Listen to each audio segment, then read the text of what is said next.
for the Chiefs, led by manager Patrick Anderson. And it's brought to you here by Fort Wayne Roofing, a Tecta America company. Yeah, this Chiefs lineup is towards the bottom of the league in a lot of categories, but put up a great day yesterday. Scored 6 runs. They got a lot of runners on base. Had 3 runs in the 4th inning. That was definitely big. And they just strung base runners together and caused a lot of trouble. Yeah, and they executed in the 10th inning to scratch across a run and kept the Caps off the board in the bottom half. See, a little bit overcast here, and hopefully any wet weather stays away. It rained pretty hard earlier this afternoon, but thankfully the tarp came off just about a couple hours ago. And thanks to the A-plus Tin Caps grounds crew, set to go here just about on time. By the way, Haynes continuing to work with Anthony Villar behind the plate. They've developed a really great chemistry together. Devin Ortiz at third base, going around the horn. Jay Bashirs at short. Nerwillian Cedeno at second. Griffin Dorshing at first. It's Joshua Mears patrolling left field. Homer Bush Jr. in center. And Tyler Robertson over in right. 74 degrees here in the fort. Tin Caps wearing the special edition 15th anniversary season jerseys and hats tonight. You can get those here at the Orchard Team store at Parkview Field, by the way.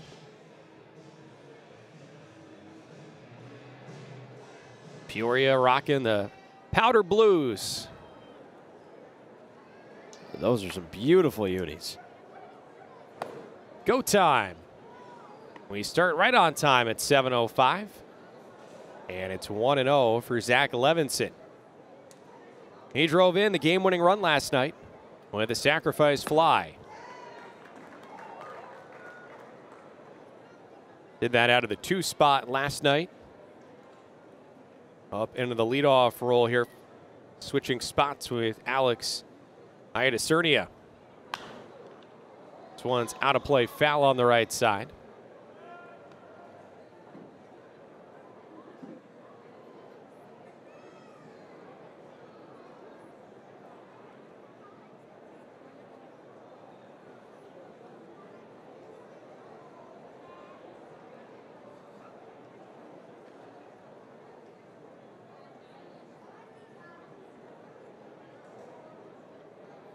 One, two.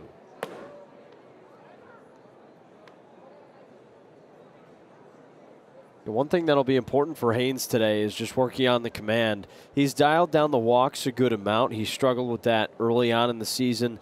They've lingered a little bit. He's had 3 walks in all but 2 outings. One of them was 4, one of them was 2. And toning down the walks a little has allowed him to go deeper into games. Last week at Wisconsin, pitched into the 6th inning. Yielded just 1 run. Here's the payoff. And that blitzes in for a called 3rd strike. Fastball at 93. It all starts with the fastball command, whether it's to get the 1st strike or to surprise a hitter and punch him out on 2 strikes with a fastball. Just perfect spot if you're dancing around the corner like that. And it's Connor McKenna behind the plate tonight, working with Shin Koishizawa on the bases. Our umpires presented by Vision Care Ophthalmology. See the difference and learn more at VCOFW.com.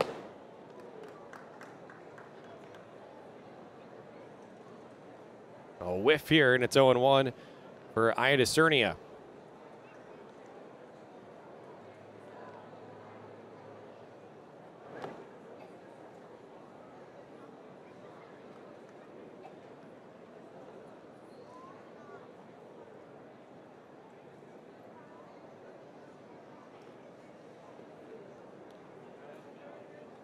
It was in right field last night. And now in center for this one. 1-1.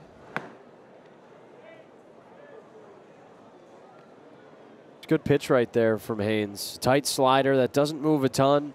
Usually has decent command of it. Won't get a ton of swings and misses on it, but he typically does know where it's going.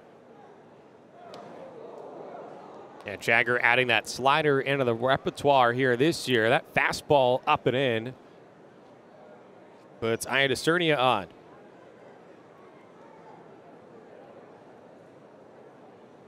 Third hit batsman from Jagger Haynes this season. Had one of them last week against Wisconsin. Just a fastball that maybe slipped out of the hand a little bit, maybe let go of a little bit too high. He's got to make sure to reach down, go all the way and stretch, touch the toe a little bit. So a base runner for Brody Moore. He's making his series debut. Former Auburn Tiger. Oh, nice pickoff move. He's out.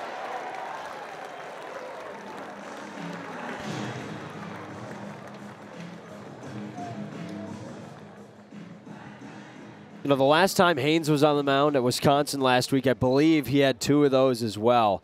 Just a nasty pickoff move, something that a good amount of lefties have better pickoff moves than righties, obviously, but he is lethal with it. And now he fools Moore.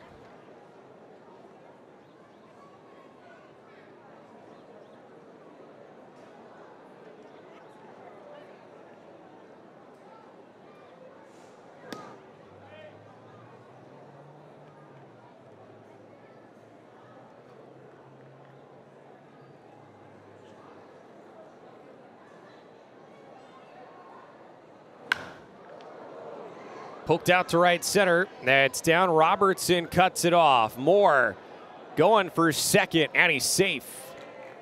Double to the gap.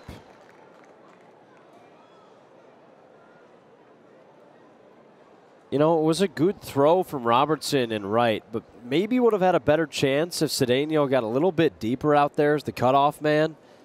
I know that's kind of nitpicking, but the throw bounced in, and it looked like Moore was maybe going to be late by a little bit, but yeah, good piece of hitting by him. So a runner in scoring position.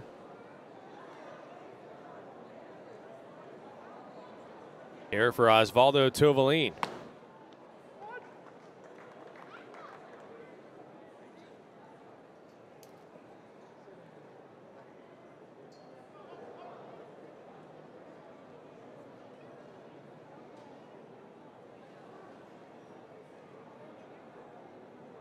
Tovalin hit a couple of doubles last night. There's a swing and a miss. Haynes changing speeds.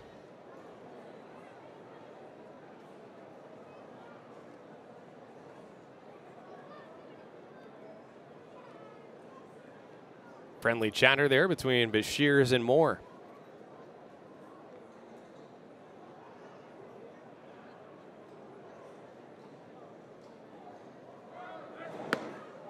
Moore going, doesn't matter.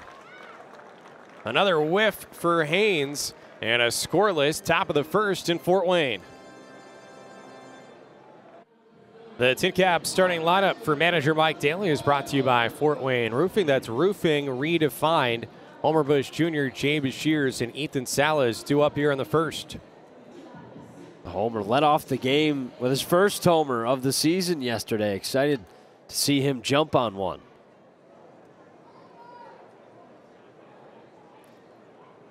Going against Quinn Matthews. And that's fouled back. Yeah, quite a jolt from Bush, who began the season in the leadoff spot, but then it really settled into more recently batting third. Yeah, at the end of the day, this spot in the order does make more sense for him because he puts bat to ball, he can work a walk, and most importantly, he's got the best speed and has 26 steals this year. He's meant to be a leadoff guy. Second in the league in terms of those bags. It's also, to your point, been on base now in 12 consecutive games. But behind here, 1-2 against Matthews, who had 6 strikeouts and 6 scoreless innings last week. That was on the road against the A's-affiliated Lansing Lugnuts. Didn't walk anyone, did hit a batter and gave up a couple of hits, but otherwise a gem.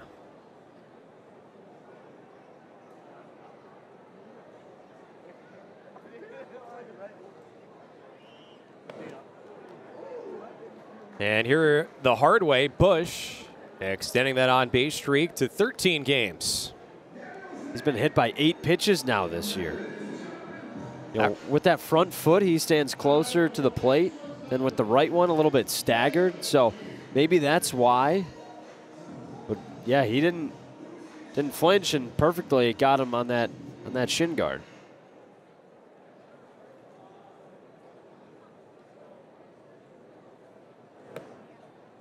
Now strike one to Bashirs.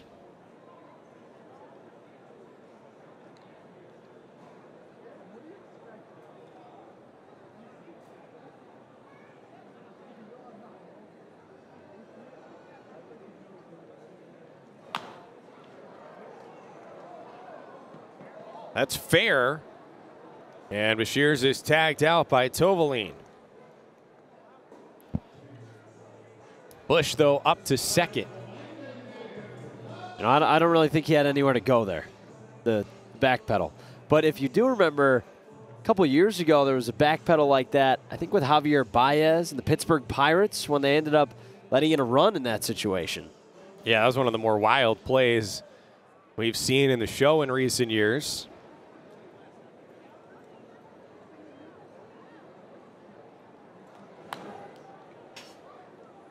Fouled back by Salas, with Bush now in scoring position. Ethan DHing after he really shined behind the plate last night. Had a hit last night as well. Tough task here for the now 18-year-olds against Matthews, a 23-year-old. Grew up near San Diego. Pitched in college at Stanford, drafted by the Cardinals last year in the 4th round.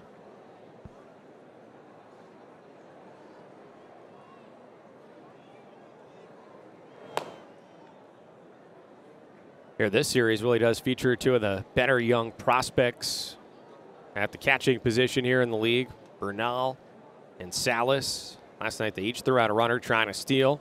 Salas also had a great sliding catch in front of the plate. Stays alive.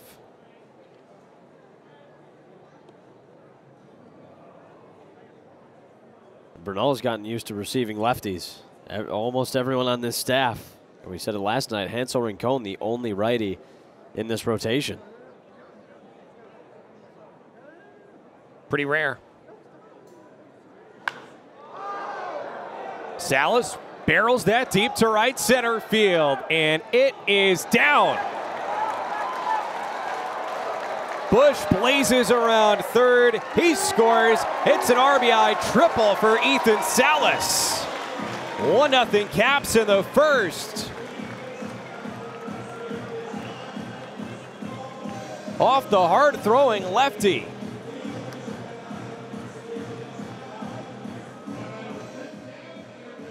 No, Salas hits the ball really well the other way, but he's got a ton of power to the pull side.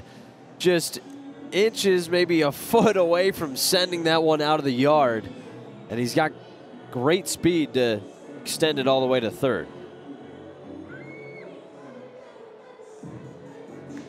And so with Devin Ortiz now up, team leader in RBIs, the Peoria infield cheats in.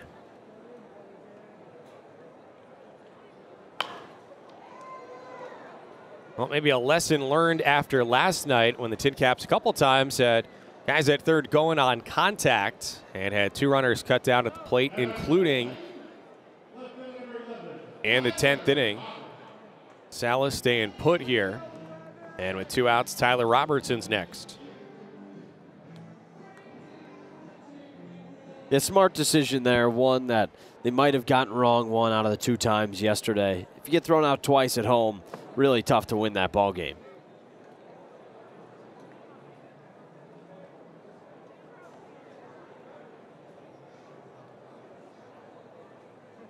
Salas with the RBI triple, his 2nd triple of the season.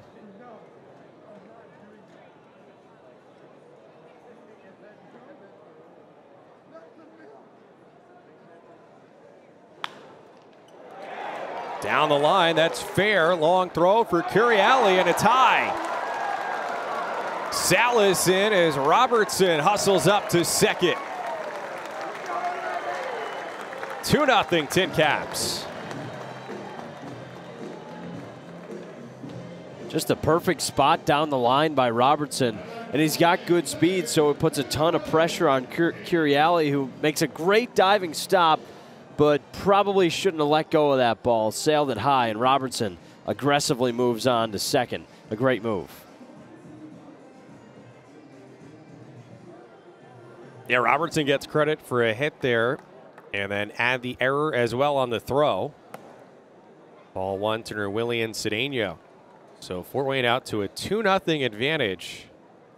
Last night they got the 1-0 lead, but then Peoria put up 3 in the fourth and never really looked back.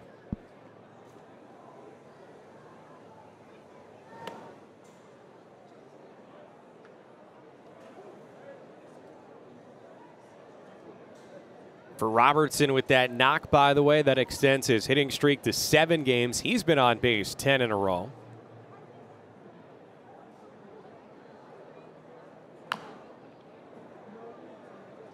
Chopped foul.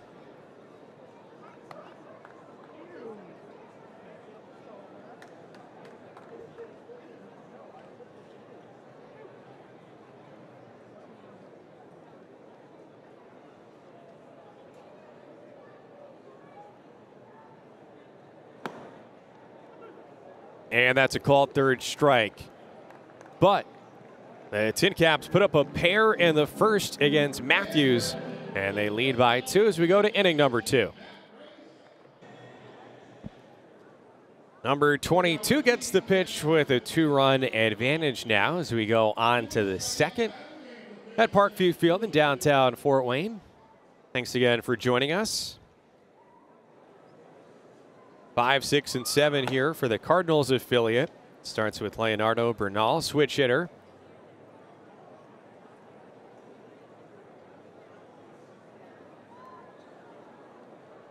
And a couple of hits last night, including an RBI single. At that point last night in the fourth inning, it tied the game at 1. 20-year-old from Panama going against the 21-year-old from North Carolina.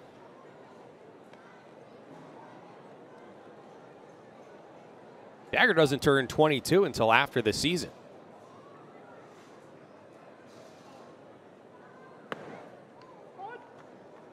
Pumped in for a strike at 91. Definitely interesting, the guys that get drafted out of high school or signed as international free agents, that they have to do their growing up while in a professional environment. When you're a teenager as an international guy, or even 18, 19, 20, 21 like Jagger, it's just an interesting learning curve of both baseball and living outside of it. Indeed. Third strikeout already here for Haynes.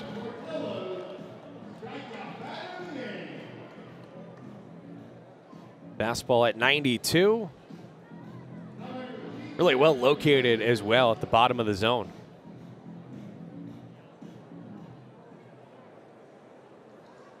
One out, no on for Chris Rotundo. And a first pitch strike.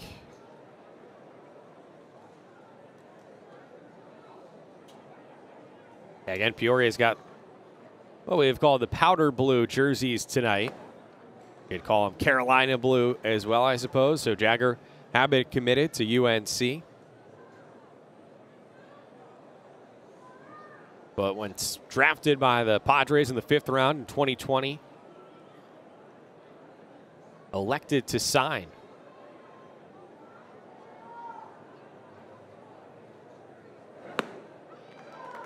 It's back-to-back punch-outs for Haynes to begin the second.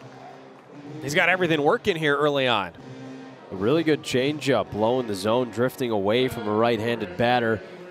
He threw it the pitch prior, noticed that it was working really well, had to use it again.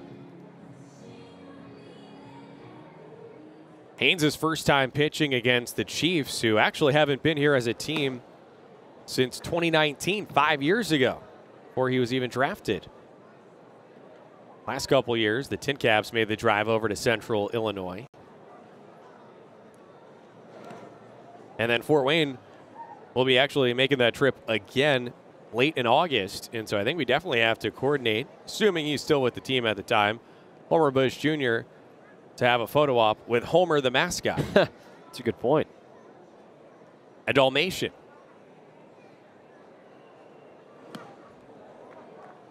Boy, the swing and miss stuff adding up here for Haynes.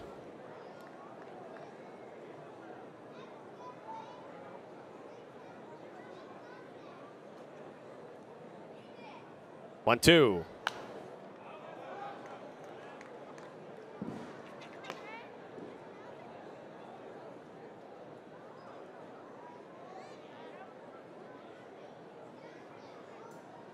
It's 1-2 on Dakota Harris.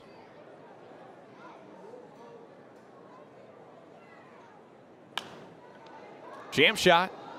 Shallow right. Cedeno out for it. Has it. And a 1-2-3, top of the second for Jagger Haynes and the Caps. So Homer is the mascot for Peoria, and Homer is what Griffin Dorsching has been doing of late. It's gotten deep in 3 consecutive games, 4 times in that span. Here he gets strike 1 from Quinn Matthews. And Dorsching, well, he can hit him a mile high, and did that last night on a ball foul down the line. Wound up hitting more of a laser to the Rohrman Automotive Group home run porch in left fields in the 9th inning last night. And that was not only huge for him personally, but it tied the game in that bottom of the 9th, ultimately forced extras. Seeing the ball really well right now, barreling it up.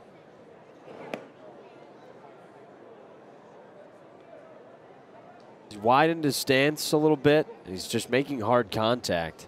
Something that, you know, when he does, then you know he's on. And a tough matchup for everyone here tonight against Quinn Matthews. Looking to bounce back after allowing a couple runs in the first.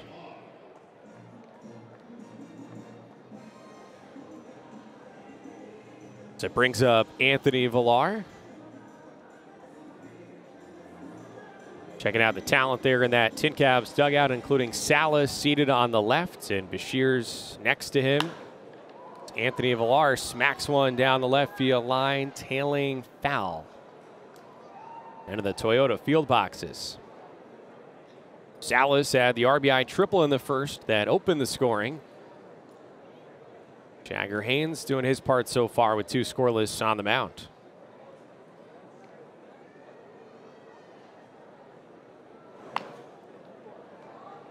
Tapped back to the mound. And Matthews tosses it over to Tovaline.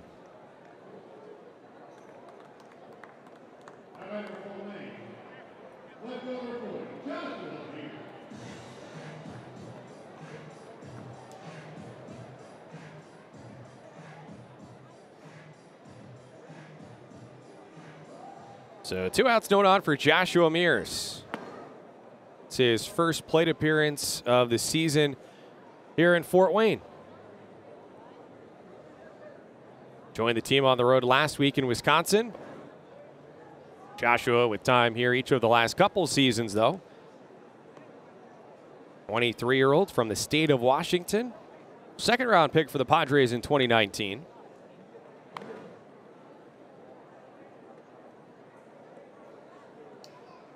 Fortunately, Joshua suffered an injury during spring training, slowing down his progress so far this year. Had a rehab stint in the Arizona Complex League.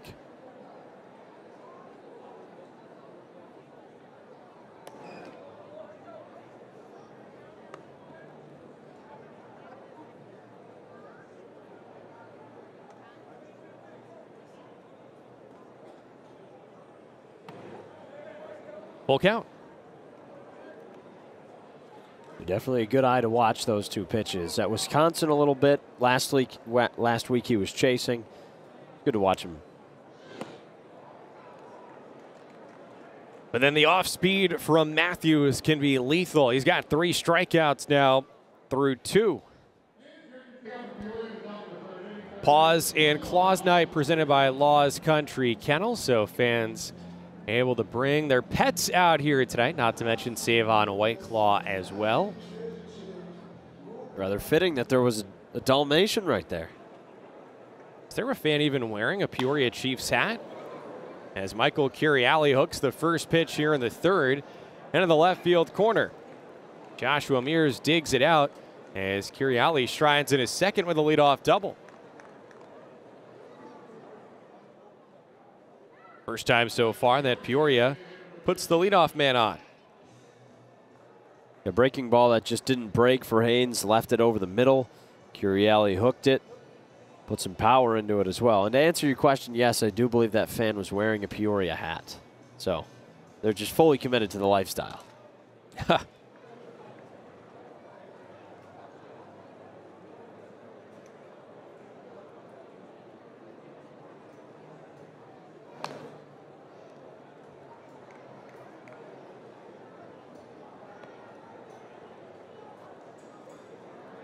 Joshua Baez did not play last night, DHing here today.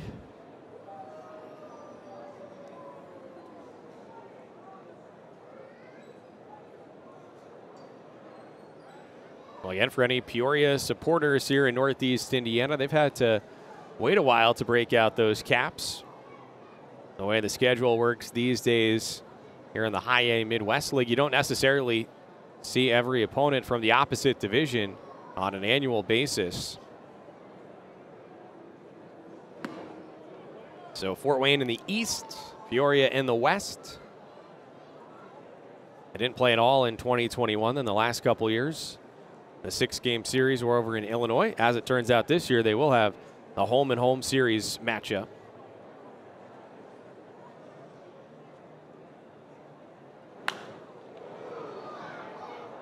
Baez bangs it deep, but that's foul. But the last time that the Chiefs were here in 2019, that series was notable in that it included the unofficial Dan Le Batard show night here, which also featured one of the greatest comebacks in franchise history for Fort Wayne. Tin Caps are down by 8 on a Thursday night. Sellout crowd. It's a line drive hit into left field.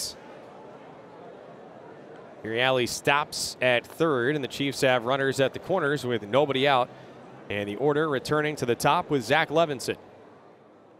Yeah, Baez hits the ball hard. That foul ball was 108, and that line drive single right there was 105 off the bat.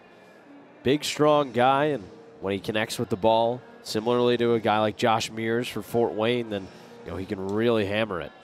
Yeah, interestingly, also like Mears, was a second-round pick out of the 9 spot tonight. Levinson struck out looking to begin the game.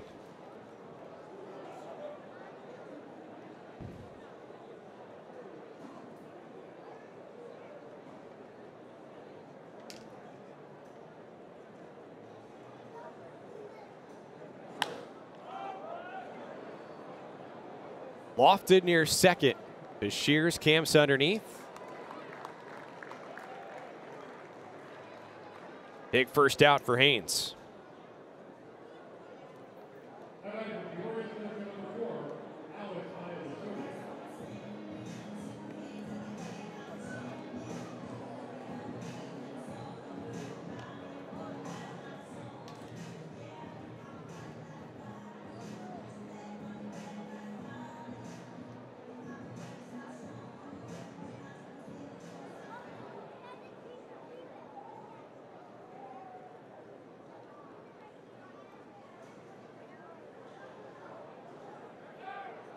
Haynes had a pickoff back in the first inning.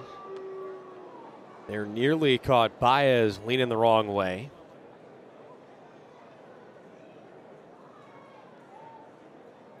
So it's runners at the corners here for Alex Iadacernia, who was hit by a pitch first time up. He's the guy who was then picked off.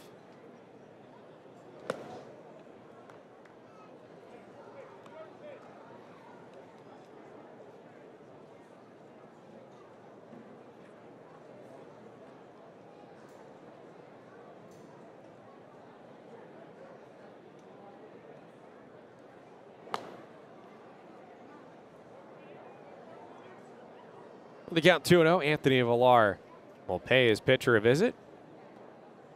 Yeah, good timing to go out and have a chat. Haynes just hasn't looked as right with the last few. You know, went slider right there. That was never really a competitive pitch. Just got to hone in on his mechanics and focus on the command.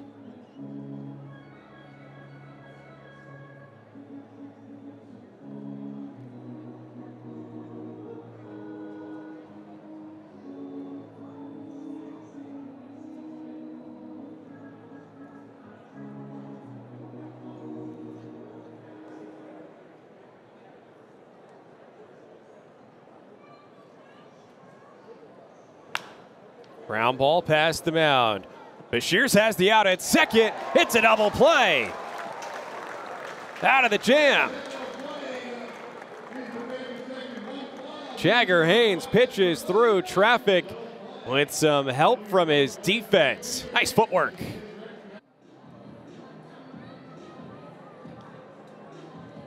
We go to the bottom of the third inning, and it's the top of the order up for the Tin Caps here on this pleasant Wednesday night after the rain went away. It'll be Homer Bush Jr. leading off here against Quinn Matthews.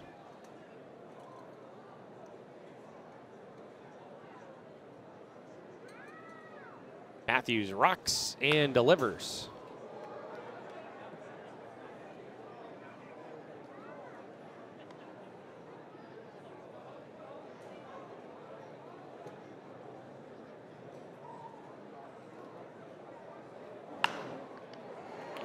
Bush was hit by a pitch his first time up, and he hits that into right field. On base again. Nice job going with the pitch. A fastball on the outer half that he just slaps into right field.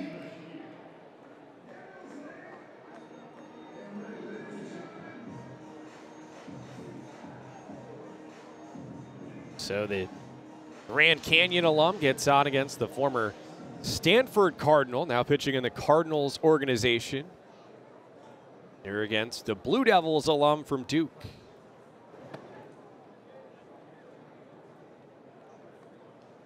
Super regional round coming up.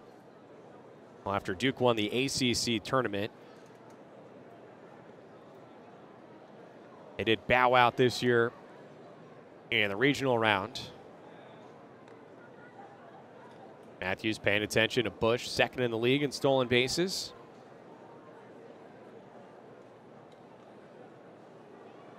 Last year, Matthews for Stanford in the super regional round against Texas amazingly threw 156 pitches in a complete game performance. Harris has only one option, and out at first is Bush. Moves into scoring position for Ethan Salas. Yeah, we like to talk about Homer's speed in terms of stolen bases, but, you know, just he's so fast he takes away a double play right there. A lot of guys would be out at second, you'd have two down with nobody on. Instead, you got a man in scoring position.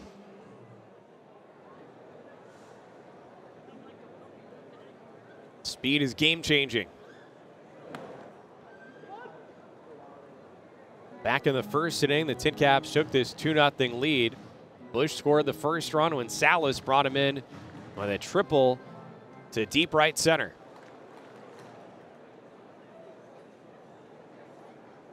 Oh, 1. It's another one to Harris. And now Bush is over at third. Devin Ortiz coming up with 2 outs.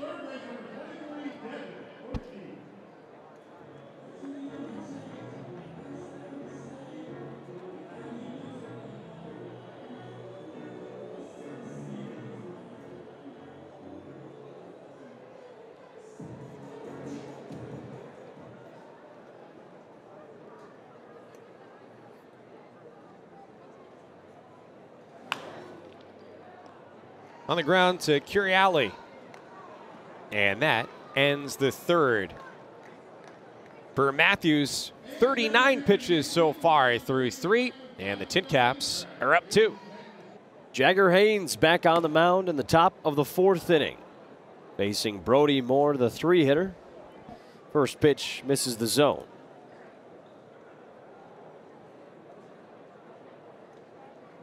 1-0. Just outside, he starts 2-0. Moore had a double off of Haynes in the first inning. Got stranded at second.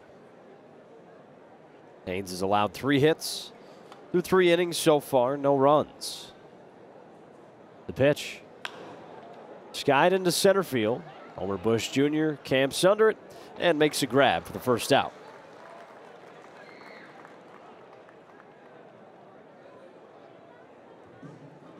It's been smooth sailing for Haynes. He's had 3 runners on base. All of them stranded by the end. Now it's Osvaldo Tovalin, who was 2 for 5 with a pair of doubles yesterday. A lefty-lefty matchup. First pitch rocketed deep into right field. Robertson on his horse against the wall, and he makes the grab. A fantastic play by Tyler Robertson to track it down and haul it in.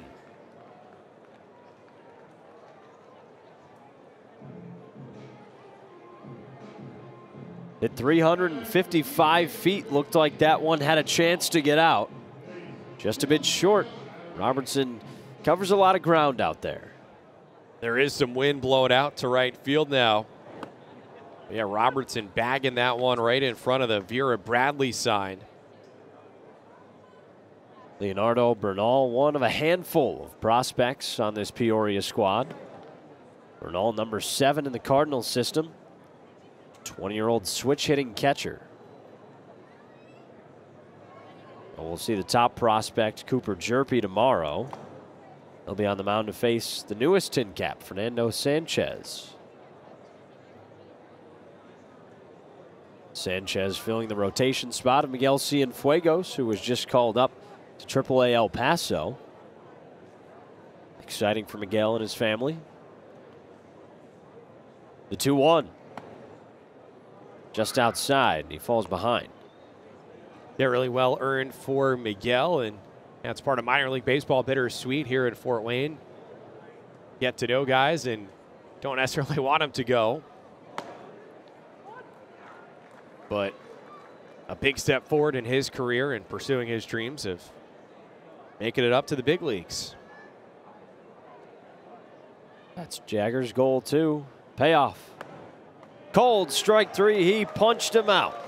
5th K for Jagger Haynes. Smooth sailing through 4. Bottom of the 4th, 2-0 Tin Caps. First pitch into Tyler Robertson, a called strike.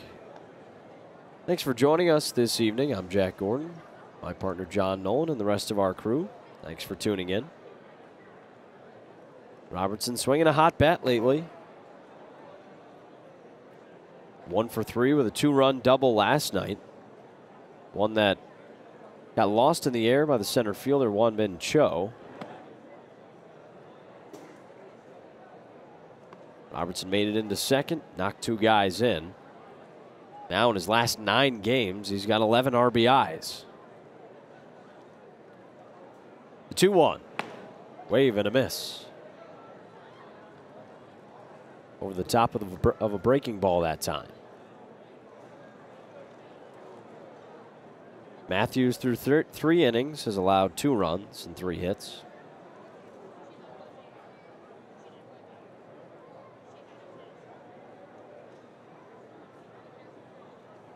The 2-2.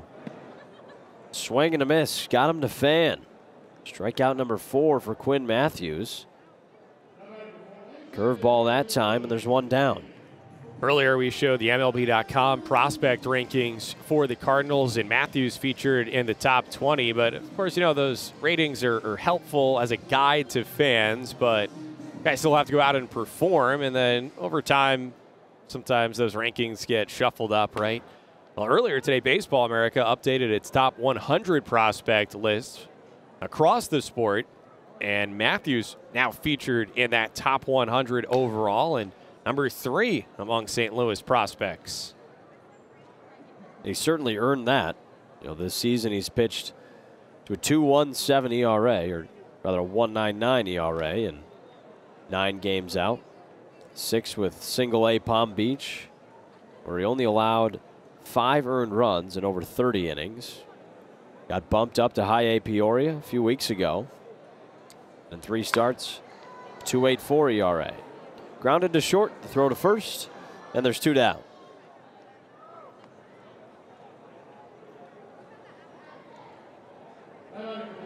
Cedeno 0 for 2. That brings Griffin Dorsching up to bat. He struck out back in the 2nd inning.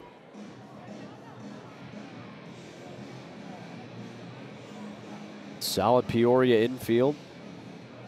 Good defense in general. 2nd in the league with 36 errors this season.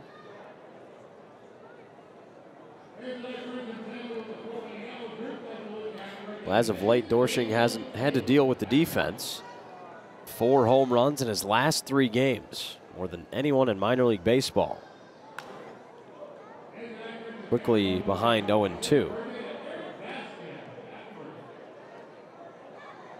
Yeah, it's pretty incredible. Talking not only here at the high A level, but all the way up single A through triple A. The 0-2. That bounces in the dirt. Dorsching has more homers, total bases, highest slugging percentage, and highest OPS of anyone in minor league baseball in that span. 1-2 went to the big curveball, and it dropped too low. Even count. And at this point now for the season, saw on the screen a moment ago, 8 home runs. That's top 7 in the league. Wave and a miss, strike 3. Matthews displaying his stuff today. He's got 5 strikeouts through 4. 2-0 Fort Wayne. It's been smooth sailing for Jagger Haynes. 4 scoreless innings so far. Chris Rotundo leads off.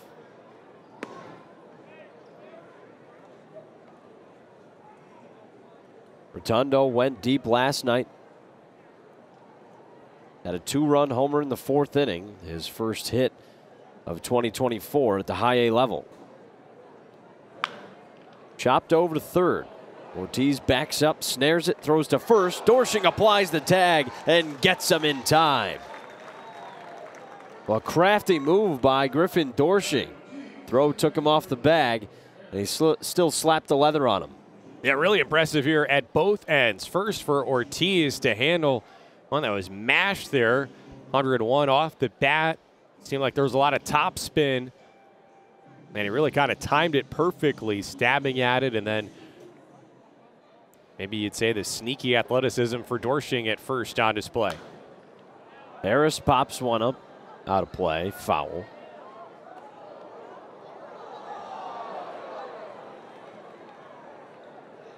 Harris 0 for 1 with a pop out in the 2nd inning.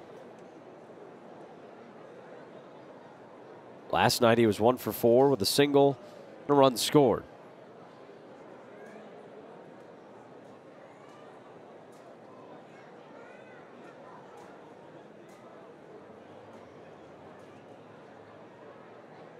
Haynes for the 0-1. Changeup drifted outside. It's a rough start to the season for Jagger in his first 3 starts, and he's bounced back tremendously. Big fan. And chasing at the changeup again, and it's 1-2. In his last 5 starts, Jagger has a 2.28 ERA, holding opponents to a 191 batting average. Facing to go to Harris. 1-2. Down low, it evens the count.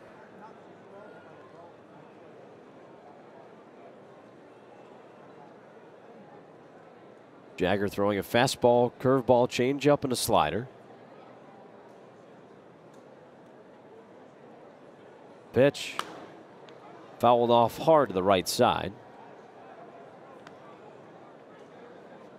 He said it was tough starting the season off that way. He felt like he was having to play catch up, and it set him back a little bit. But didn't actually change much after the rough start. Just kept going about his process. 2-2, wave and a miss. That process is working today. He's got 6 strikeouts. 2 outs here in the 5th.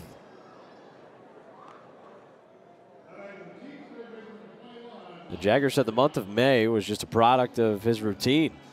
Nothing's changed, just staying true to what he does.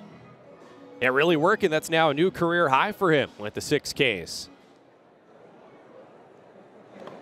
Curielli up to bat. Had a double in the 3rd inning, got stranded on 3rd.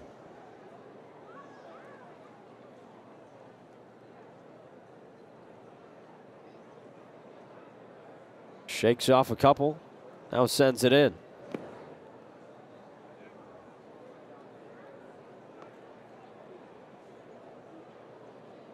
We mentioned Miguel Cienfuegos earlier, a couple innings ago, getting called up to AAA for Fernando Sanchez, filling his spot. 2-0 pitch, a called strike. Jagger said he leaned on Miguel a lot as a mentor, being another lefty, an older guy with a lot of experience. Said he just knew what to tell a guy after a rough couple starts. 2-1, drifts into shallow right field. Robertson chases after it, so does Cedeno. It drops in between. Curielli slides easily into second base. There's poor communication out there between Nerwillian Cedeno and Tyler Robertson.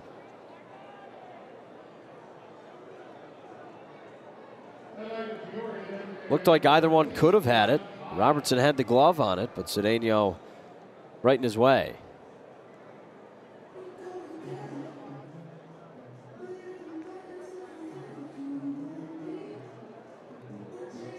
So unfortunately, that goes down as an error on Tyler Robertson.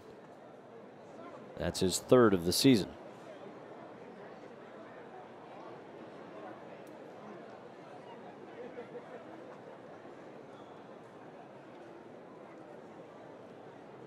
Well, Haynes has had runners in scoring position with 2 outs 3 times in this ball game, and the first 2 times around he's gotten out of those jams.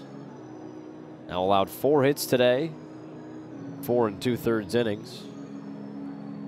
Like you said, John, a season high 6 strikeouts. And it seems like most importantly, he hasn't walked anyone today.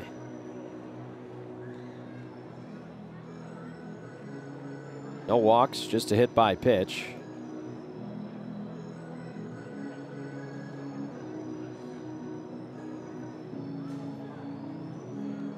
That brings Josh Baez into the box.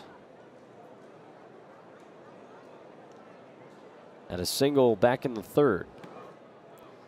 First pitch bounces, 1-0.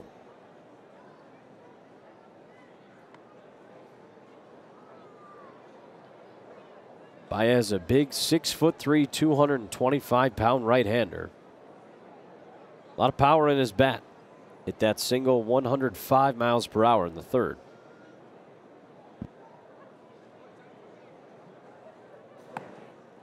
This one's inside off Villar's glove, and Curielli moves into 3rd with ease.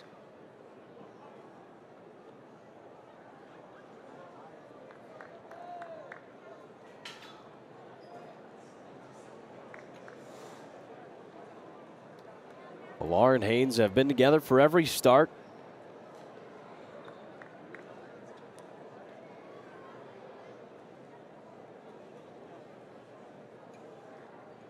Two-0 count with 2 outs. Baez takes a fastball inside at 91. Haynes, the Padres' number 18 overall prospect. Made great strides this season. 3-0. Went swinging, chopped over to 3rd. Ortiz sends it over across the diamond and gets him in time. So for the 3rd time today, Haynes strands a runner in scoring position. He's kept Peoria scoreless through 5.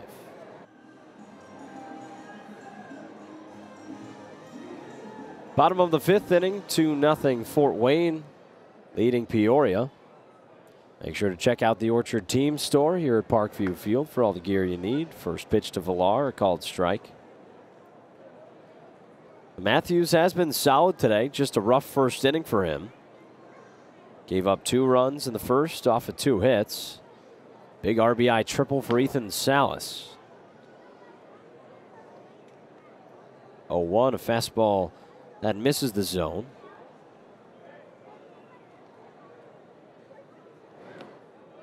Villar thought about it. Left that breaking ball down low. Now it's 2-1. Villar hitting .216, a .658 OPS. 2 homers and 19 RBIs for him this year. 2-2.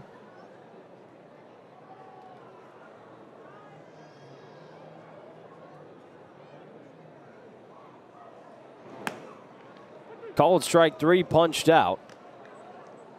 Didn't love the call, but it's Matthews' 6th K. He's got the secondary stuff real sharp. Velocity has ticked up for him so far this year as well.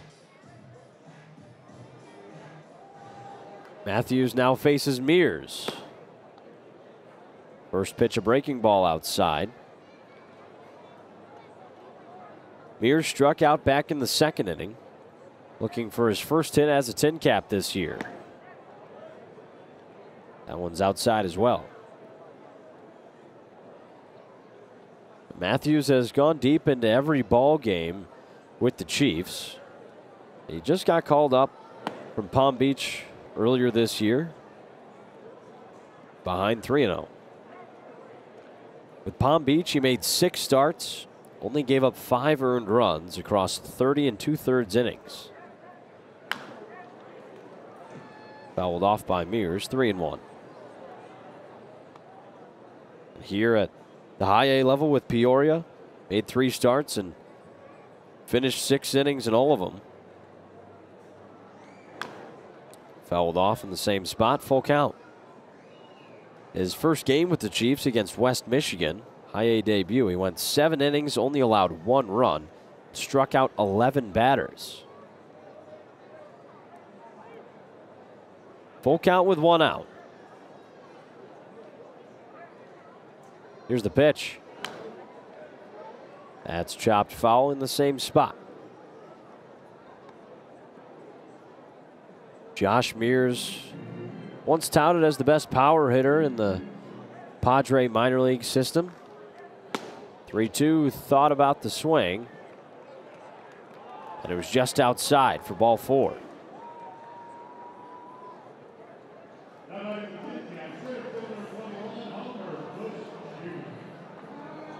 That's the first walk issued by Quinn Matthews today. Something he doesn't do very often. Yeah, not only today, but no walks last time out. That's why he was almost kind of laughing it off, because he's pretty confident that he'll be able to continue to command it. He's got the command right there with the hard slider, a called strike. And Matthews on the season, just over 2 walks per 9 innings.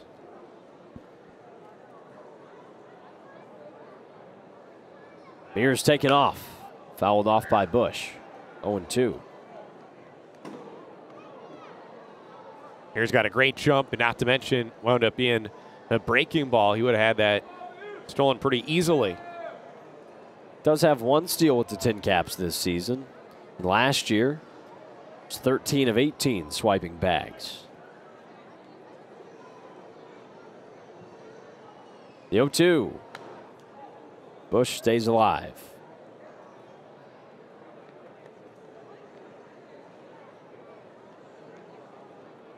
Homer hitting .270 on the season. Been an on-base machine this year.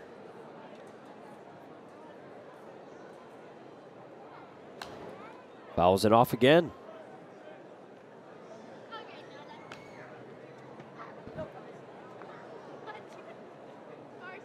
Bush 1 for 1 with a hit by pitch today. Last night, 1 for 5 with a homer. His first home run since September 19th. That was with AA San Antonio at the end of last season against the Amarillo Sod Poodles.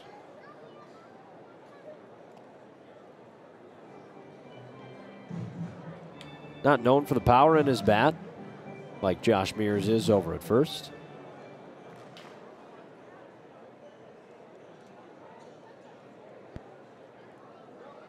0-2. Inside, Bernal pops up to keep Mears at first. The sun's starting to peek out here at Parkview Field. It's awesome. There was certainly a question as to whether or not the weather would cooperate tonight. Sure has.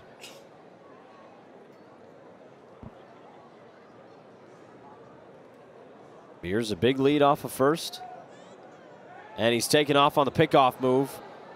Can't get him at second. Slides in after the wide throw. Putting the pressure on the base paths, and that takes the double play off. Second stolen base of the season for Josh Mears. An unconventional one.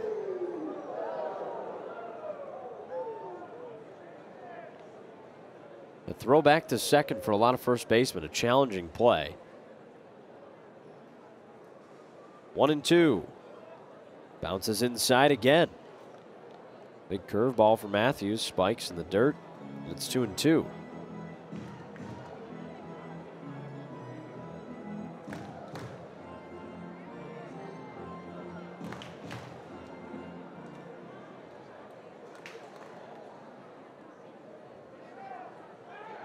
For the pitch, check on Mears.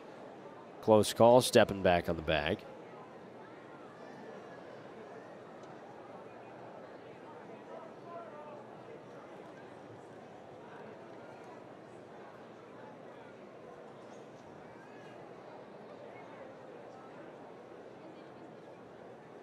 Two. Bounces again. Bernal can't throw to third. Mears slides in safely.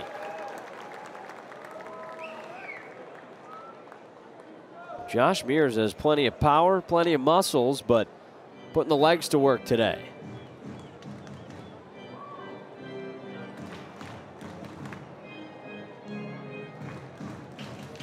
Nine RBIs for Homer Bush this season. Can he bring in Josh Mears? 3-2.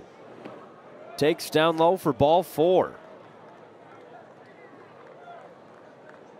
Bush behind in the count, battles back. Back-to-back walks for Matthews.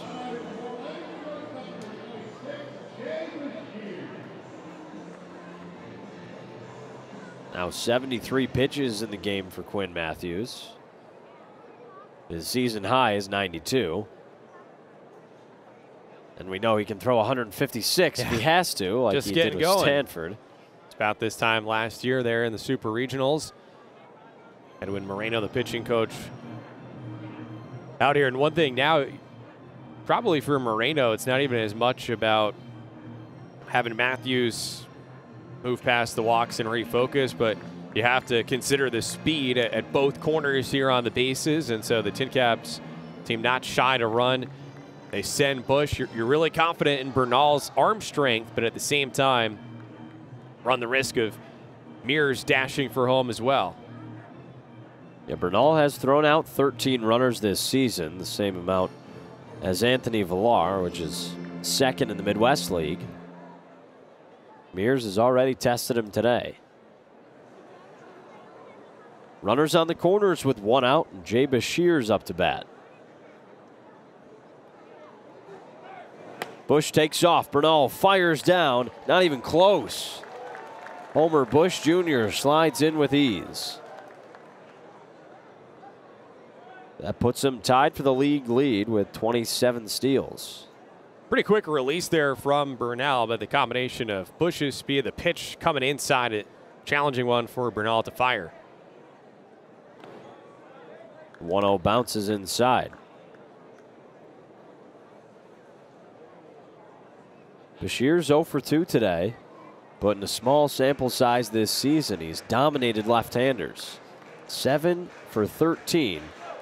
5 of those hits are doubles. Could use one right here. Up 2-0 in the bottom of the 5th. Takes this one low, and now he's ahead 3-0.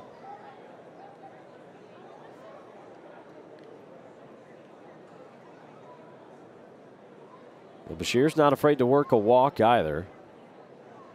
Leads the team in on-base percentage. Called strike. Matthews gets one over.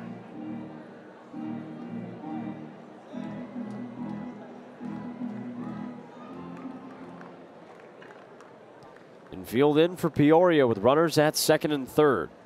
3-1. Called strike, a little bit off the plate. Went to the off speed, and that works the count full.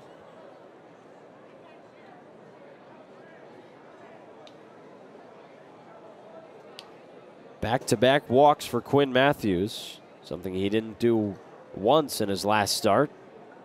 Struggling with command. 3-2. Popped up right side, foul.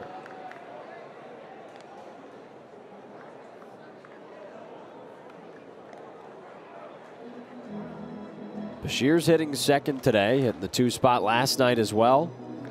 The only 2 times he's done so this season. But a great addition to the middle of this Tin Caps order. 3-2. Drives one into center. Iadiscernia goes back, makes the catch. Both runners move up. It's a sac fly for Jay Bashirs. He brings in Josh Mears. And Fort Wayne leads it 3-0.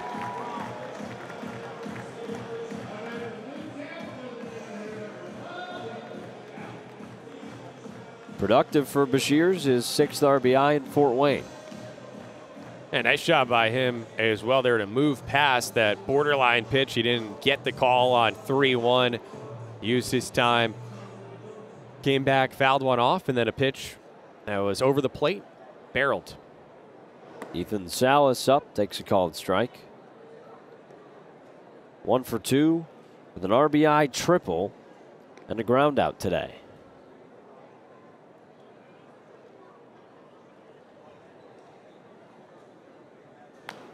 A 1 grounded softly foul.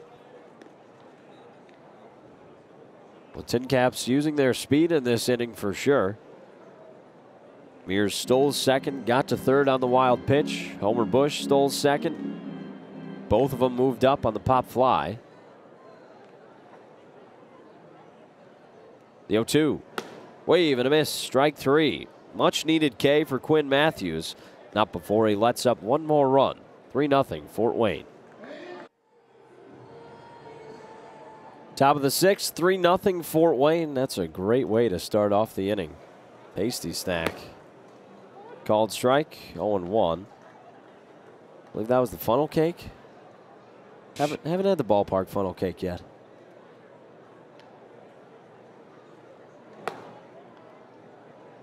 I was distracted. I missed it. So we had the funnel cake out. Maybe was it elephant ears? What's that? It's like funnel cake. Huh. More reminiscent of an elephant's ears. Tastes better though. I've never heard of that. Interesting. 1 ball, 2 strikes to Zach Levinson, the leadoff man.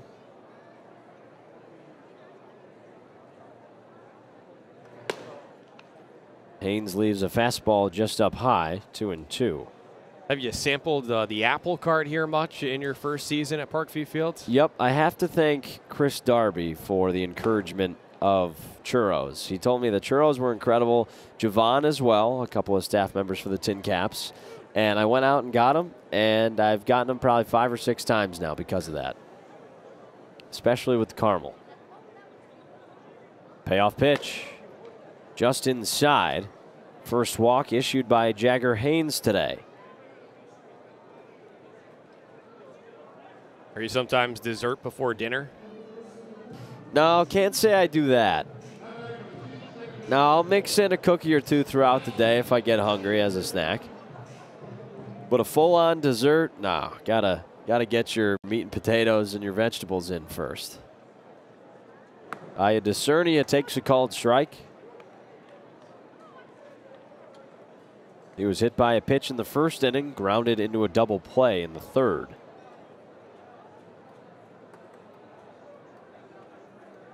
Haynes checks at first.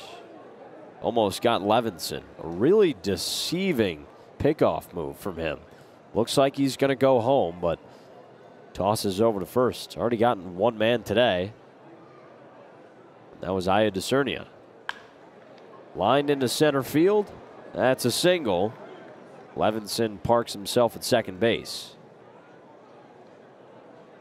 Well, Jagger got through a jam back in the third inning when the Chiefs actually had runners at the corners with nobody out. So here, first and second. No outs. It is against the heart of the order now, so a good challenge. And to help coax him through it, pitching coach Thomas Eshelman makes a mound visit. Nobody throwing in the Fort Wayne bullpen yet. Haynes is gone. Went 5 1/3 last time out. Went 7 2 weeks ago and 6 before that. Really efficient so far tonight. You had mentioned no walks until this frame. 73 pitches thrown. Thrown as many as 93 here a couple starts ago.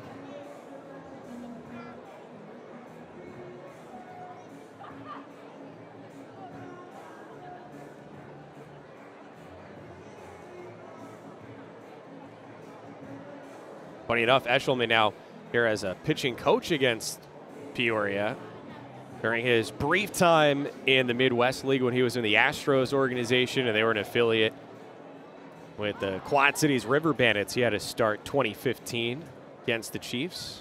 They had a pretty loaded lineup back then. Several guys making the show. Haynes now faces Brody Moore. He squares to bunt, gets it down the first baseline. Foul. I'd asked Esh earlier today if he was like Sean McVay, coach of the Rams, who famously can recite like every play call he's ever been involved with, JV, high school, second quarter, third and fourth. But for Esh, not quite that level, but he did remember that he faced the likes of Harrison Bader with Peoria. They also had Paul DeYoung back then, Oscar Mercado. I can't even remember what I had for breakfast. 0-1 pitch. The bunt again. Haynes fields it. Both runners move up. Goes with the safe play at first.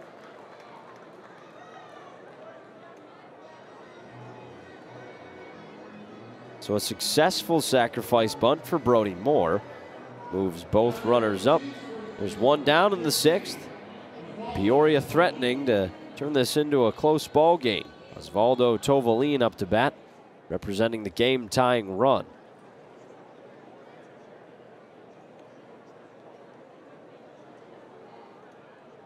Tovalin, the big lefty, 0 for 2 today. It is interesting, these two teams 1-2 in the league in sack bunts. So even the three-hitter here at High A could be asked to sacrifice like that. First pitch from Haynes is popped up over the infield. Cedeno, the second baseman, goes back, waves off the right fielder Robertson, makes the catch. Perfect for Jagger Haynes right there. Fly ball not too deep. Able to reel it in and keep both runners at their bases.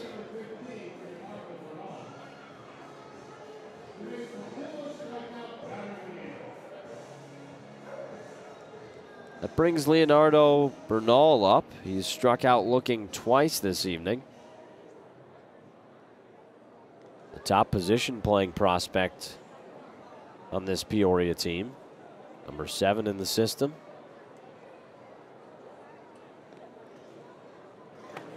First pitch from Haynes way outside, and a great catch by Villar.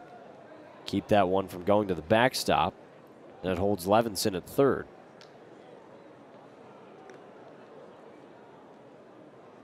Bernal with 3 homers and 25 RBIs this year.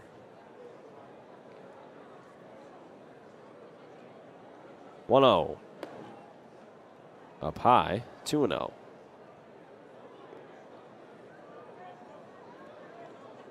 Haynes battling to finish off this inning. 77 pitches to this point. Could be it for him. 2-0, misses. It's in the dirt. He walked Levinson to lead off the 6th. Iadacernia singled. Brody Moore's sack bunt moved them both over, and then Tovalin's pop out gave the Tin Caps 2 outs.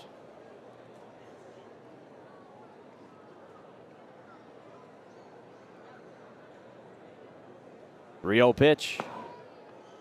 Called strike right at the letters.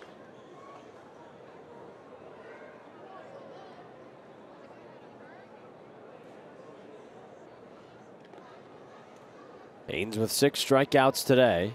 3-1. Driven high and deep to left. Mears goes back. He looks up, and this one's way gone. A 3-run shot to tie up the ball game. It's 3-3.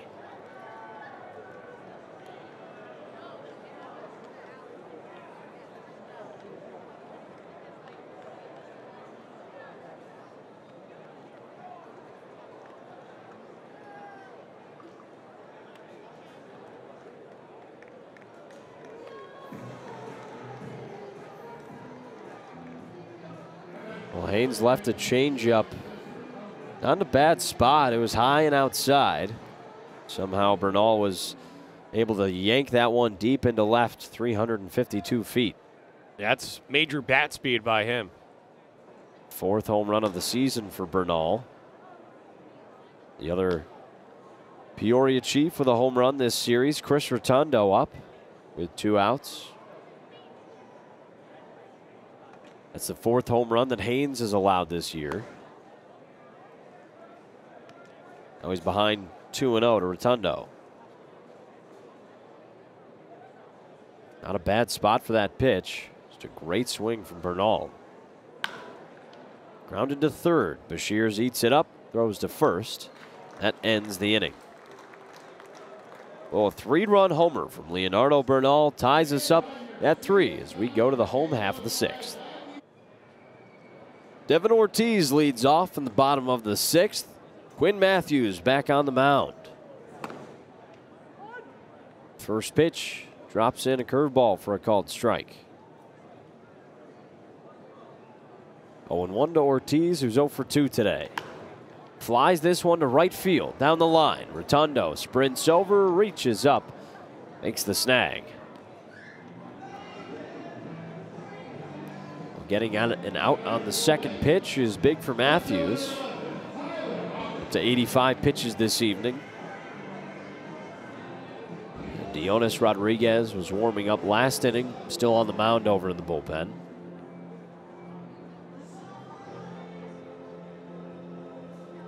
That brings Tyler Robertson up, who already had an RBI single today. Knocked in Ethan Salas.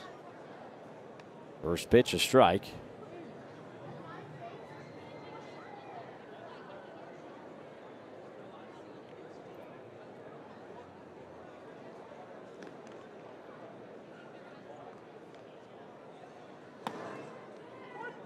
Takes a fastball at 93 in the inner half for a called strike.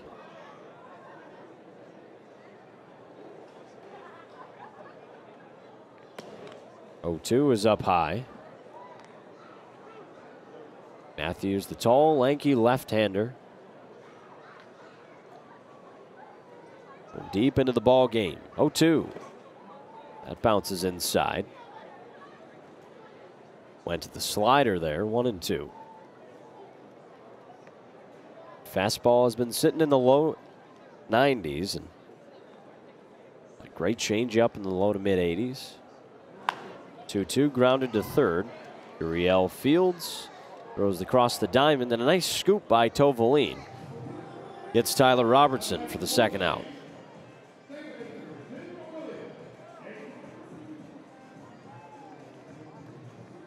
Now Nerwillian Cedeno steps up. 0 for 2 this evening. Last night he pinch hit late in the game, flew out to center field.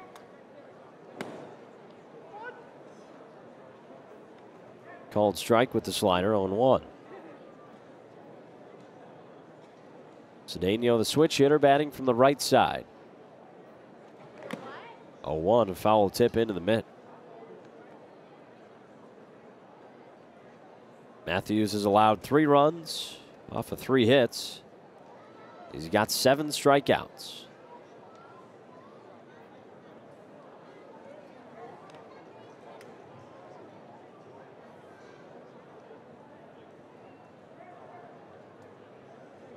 Cole Puplum getting loose for the 7th.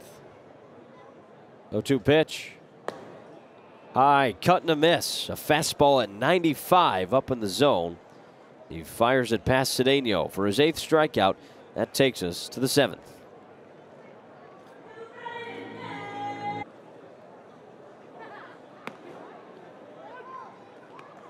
On to the 7th, the Tin Caps and the Chiefs. Fort Wayne hosting Peoria. Matchup of the high A affiliates for the Padres and the Cardinals. And it's a pitching change here, brought to you by Shaw Law. Fort Wayne's injury attorneys. Call or text 260 all sevens for a free consultation. Cole Puplum in for the lefty starter, Jagger Haynes, who had another quality start here.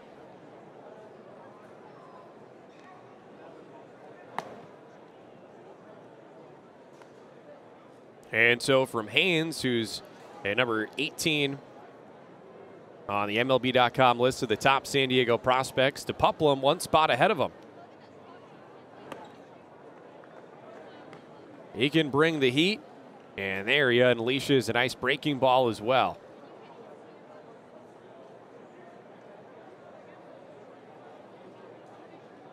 Two. Line drive for Dakota Harris into right field. And the leadoff man on now ahead of Michael Curiali. Well, for Cole, it's his first appearance at Parkview Field since the postseason last September. He locked down a save in Game 1 of the Eastern Division Championship Series against the Dodgers affiliate, Great Lakes.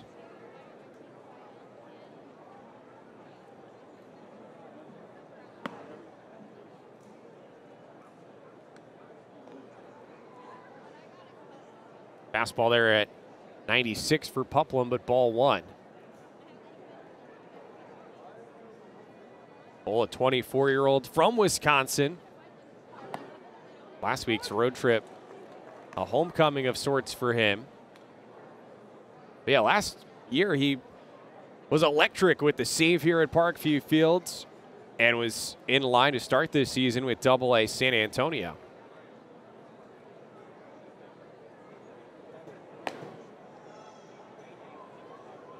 Matter of fact, he was in Texas, and there was a preseason exhibition game for the Missions, and unfortunately, Cole was struck by a line drive, suffered a facial injury. So currently on the injured list for San Antonio, this is considered a rehab stint for him. It's considered a swing and miss. And so at the pitch, rolling past Villar, Harris is up to second. You know, it's a funky delivery for Puplum, and he throws really hard. Tough to eye it up in the right-handed batter's box, and you know, you might question why Curiali swung at that pitch. It was way out of the zone, but it just looks a little weird out of Puplum's hand. Yeah, and maybe there for Curiali as well, potentially trying to help out the runner. That swung at and knocked foul. More towards that rolled up tarp, which was on the field all the way up until 5 o'clock tonight. But it's turned into a wonderful evening. And there you get a peek into the Peoria pen. Ada Winquest warming up.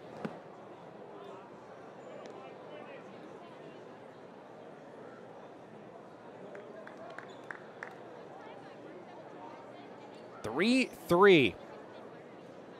Tin Caps got a couple in the first, one in the fifth. And Peoria with a 3 spot an inning ago. Leonardo Bernal with a 3-run homer that came with 2 outs.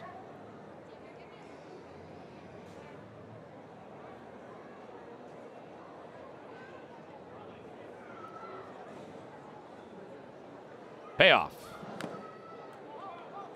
Fouled off. Still 3-2. So I'm sure for Tin Cap starter Jagger Haynes, probably some frustration there. The sour taste at the end, but it really shouldn't diminish what was literally a quality start. Balk has been called. So Harris over to third.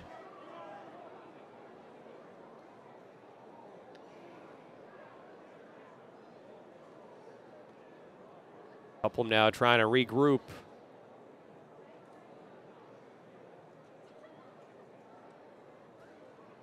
Single stolen base balk. Yeah, for Haynes, 6 punch-outs over the 6 innings and only 1 walk.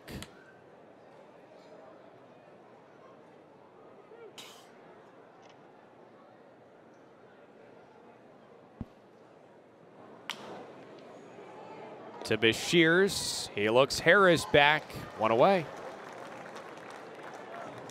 Really nice play by Jay over at short. The hardest part is bringing that ball in and then taking the time to look at Harris at third base, make sure he stays there, and then whip your head back to first to make the throw.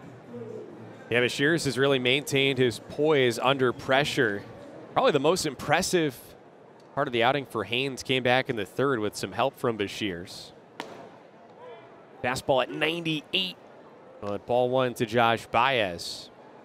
Yeah, Bashirs has played good defense over at short. Only has 1 error this season. He covers a lot of ground. He's a big guy. It's 1 hit deep to center field. Bush going back.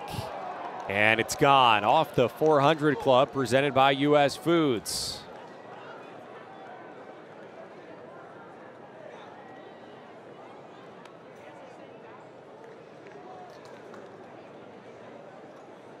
Peoria playing power ball. Back-to-back innings with home runs, and the Chiefs have a 5-3 lead after a 428-foot bomb off that unique batter's eye that also doubles as a group area. Exit speed 106 miles an hour. Baez is known for that raw power and strength. That's his 6th home run of the season. Something that the Cardinals organization has just been trying to unlock from him. There's a lot of swing and miss from him typically, but when he connects with a ball, he hits it hard. Case in point.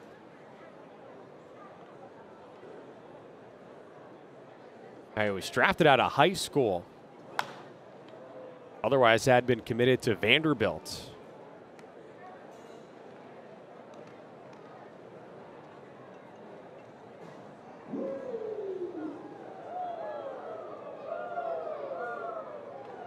And so for Cole here, this is, a case of just trying to shake off some rust.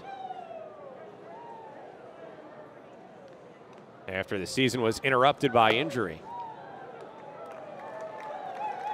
Unleashes a breaking piece right there to get strike 3.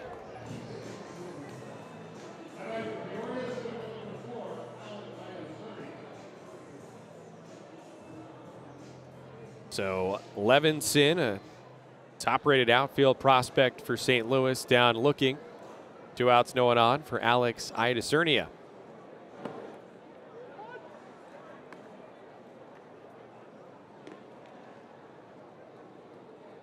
And for Puplum here, he's made so much progress in a short period of time. He's really under the radar coming out of high school in Wisconsin. Initially, no D1 opportunities for him. Started out at a junior college in Illinois and eventually worked his way to the D1 level in New Orleans.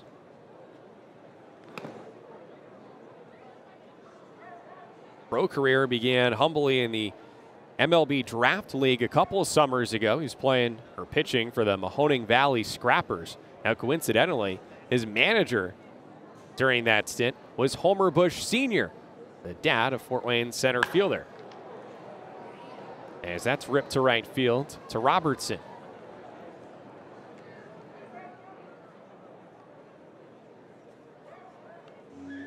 So the top of the 7th continues here for the Chiefs, and Brody Moore will have a chance. Well, Idacernia has been good so far in 2 games. He's got 4 singles.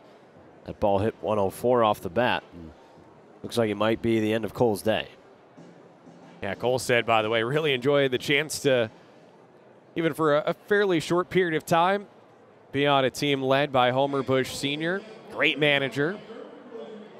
But now it's a call to the bullpen for the Caps as Cole, at 23 pitches, has reached his ceiling here. Again, working his way back from injuries. So the Tin Caps make this call to the bullpen, brought to you by Gerber Collision and Glass. It's Miller time Mitchell Miller coming in with 2 outs in the top of the 7th against Osvaldo Tovalin. Just about 70 degrees here in downtown Fort Wayne as fans take this one in. It's Brody Moore up with Osvaldo Tovalin on deck. It's Alex Idacernia at first, and he is safe at second with a stolen bag. And I haven't seen that happen too often this season against Anthony Villar. All Tin Caps catchers this year have really impressed. As a team or as a group, Tin Caps catchers with the top caught stealing rate in the league at 30%. And consider league average is 21% in that department. Jack mentioned it before, but Anthony second in the circuit. Thrown out almost half the guys who've run on him. And Ethan Salas not too far behind, top 7 himself. This week, actually, Brian Watley, who's the catching coordinator in the player development program for the Padres, spending time with the team.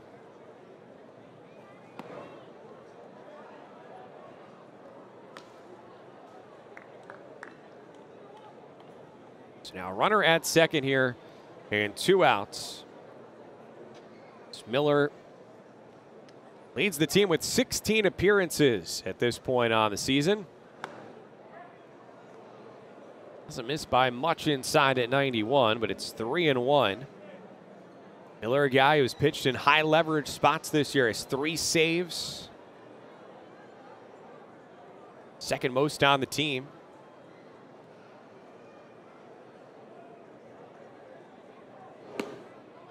Finds the zone, full count at 92. The fastball command is going to be important for him so he can work in that big breaking slider, sweep, or whatever you want to call it.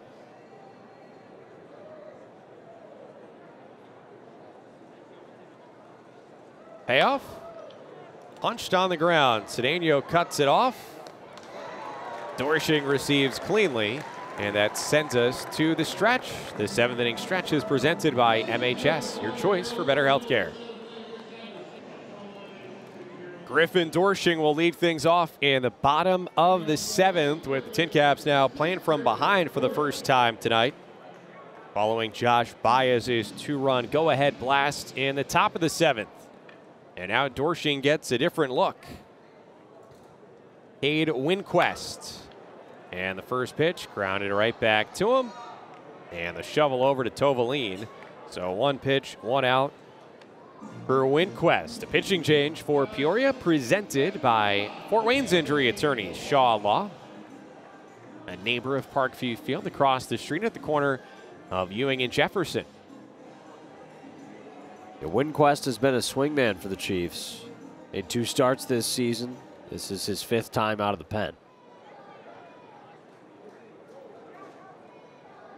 Now facing Anthony Villar. And it's a 96-mile-an-hour fastball to get ahead 0-1. Winquest, a 24-year-old from Fort Worth, Texas originally. He was acquired by the Cardinals in the 8th round of the draft a couple years ago. Hence the former Miami Hurricane.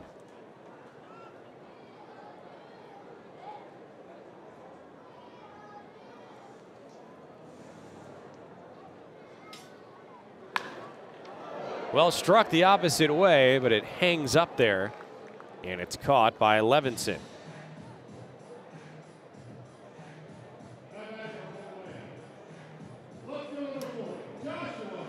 See Jagger Haynes back in the dugout with his guys. Meanwhile, again here it's Winquest replacing Quinn Matthews, who turned in a quality start himself. 6 innings, 3 runs.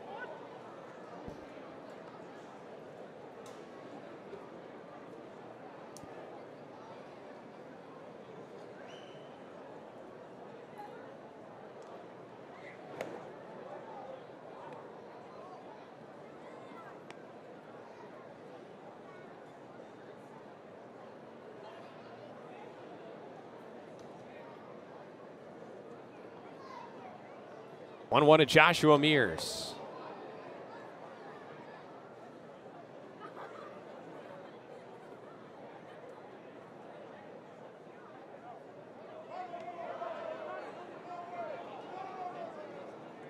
Got a question here, ball or strike?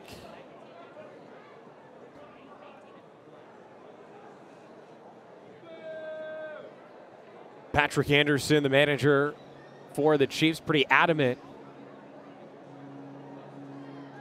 as I believe based off that reaction, it was deemed to be a check swing. He did not go. And so now some teamwork between the umpires, as Connor McKenna working with Shin Koishizawa. But both looked and sounded like a foul ball.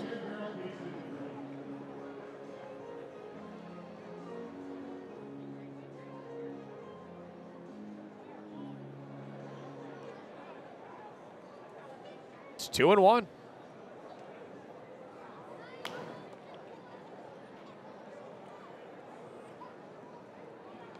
Now 2-2.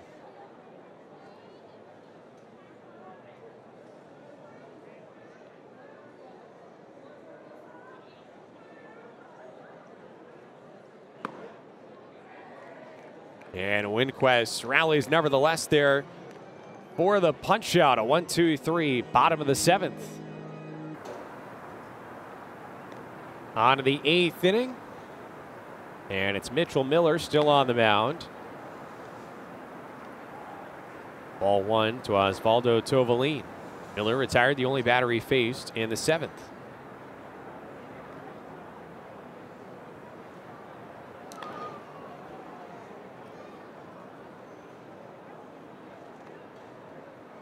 Jack, what'd you say last time was your favorite temperature? 72. 72. Well, you're kind of right. It's been 72. How great is that?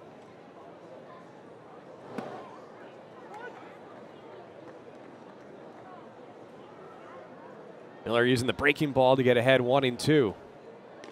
Yeah, definitely bounced back. It was a torrential downpour early afternoon.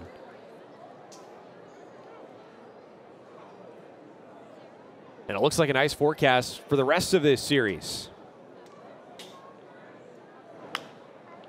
Whacked, shallow right center. And it's Bush taking charge.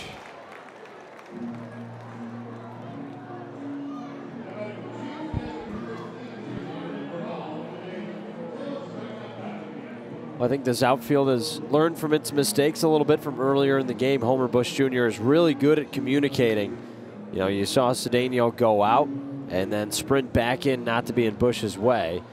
Sometimes you make mistakes like that, like they did earlier in the game when Robertson and Cedeno ran into each other, but it's just something that now they'll be cognizant of for the next time that, you know, two players converge out there. No losses if you learn a lesson.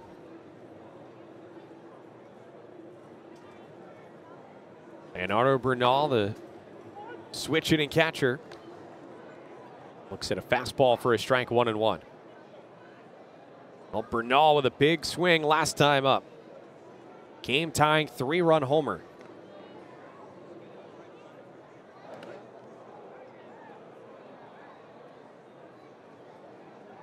Peoria won last night 6-5 in 10 innings. Tin Caps, close games, clockwork.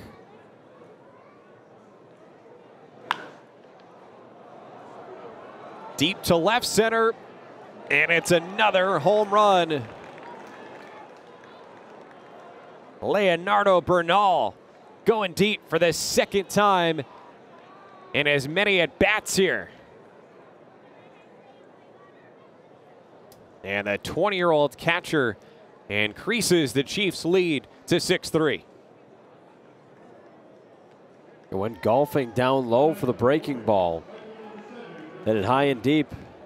Bernal's got a lot of pop. Something to be very excited about for the Cardinals.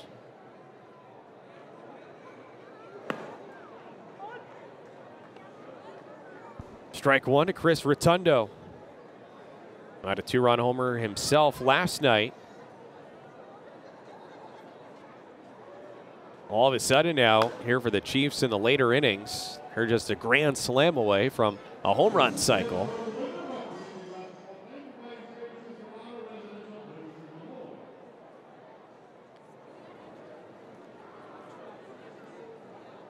Bernal came into this game with 3 homers on the season in 43 games. And go figure, right? The Tin Caps started tonight having allowed the 2nd fewest home runs in the league, Peoria, and hit the 3rd fewest. But as they say, you can't predict baseball. Yeah, I guess Rotundo was pretty unlikely to hit one out last night as well, it being his first hit of the season in high A. You know, most of these Tin Cap pitchers have done a nice job of not allowing a lot of extra base hits in general, and especially not home runs.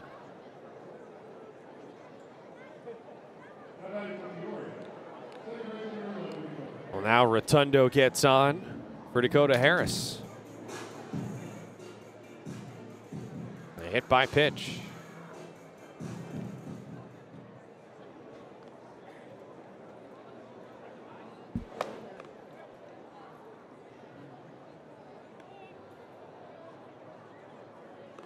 And with ball 1, here comes Esch.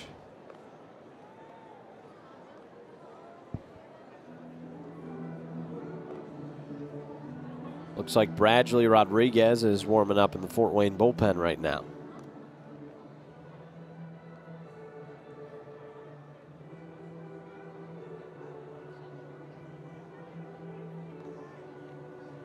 Different look here for Mitch since he last pitched at Parkview Fields.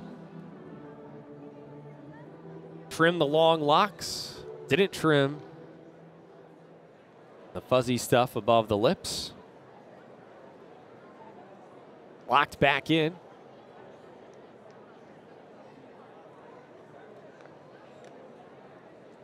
Tundo back safe.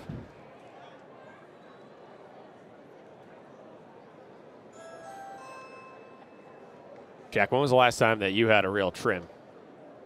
Got pretty long hair. Yeah, I cut my hair like every 6 weeks or 2 months, but I haven't had short hair since my freshman year of college. So, you know, about 3-4 years. Letting it flow. Yep. And don't ask me the last time I had a mustache, because you don't want to see me with that. Break it out like once a year. Always looks horrible.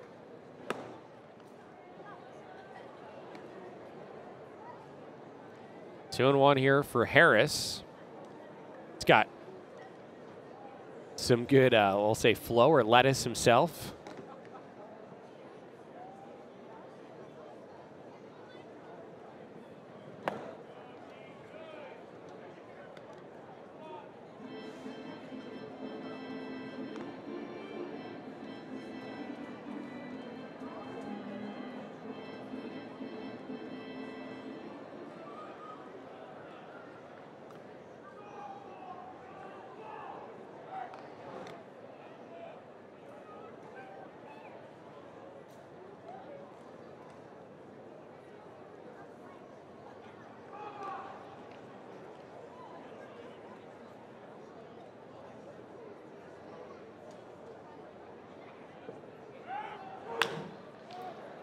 Runner was on the move, so with the ground ball to short, Bashirs goes to first.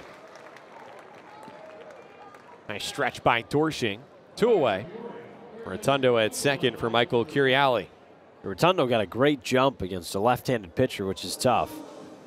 Had about an extra step or 2 than his average-sized lead.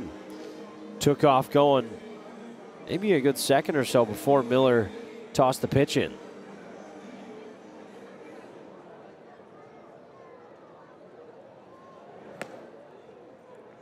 Waved at and missed.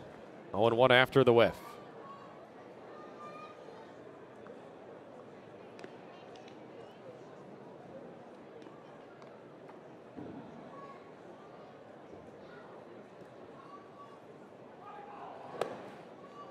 Credit Peoria here for a nice response They overcame an early deficit last night and ultimately won that extra inning game.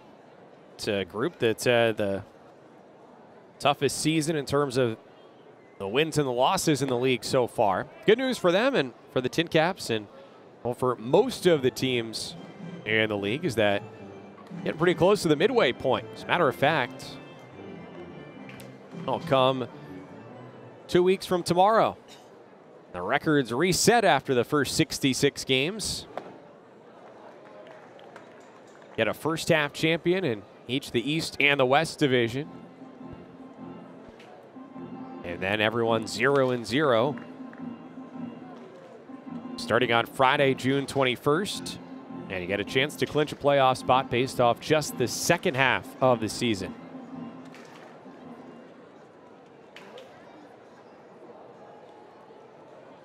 Two outs, runner at second, the 2-2. A whiff, strike three. Nice pitch from Miller. Makes Curiali there look like he was waving a sword. 6-3 as we go to the bottom of the eighth. It was a wet Wednesday earlier. It's turned into a really comfortable evening in Northeast Indiana. And now it's Homer Bush Jr., Jay Beshears, and Ethan Salas due up, trailing by 3. And facing Dionis Rodriguez, who interestingly was warming up earlier and did not initially come in.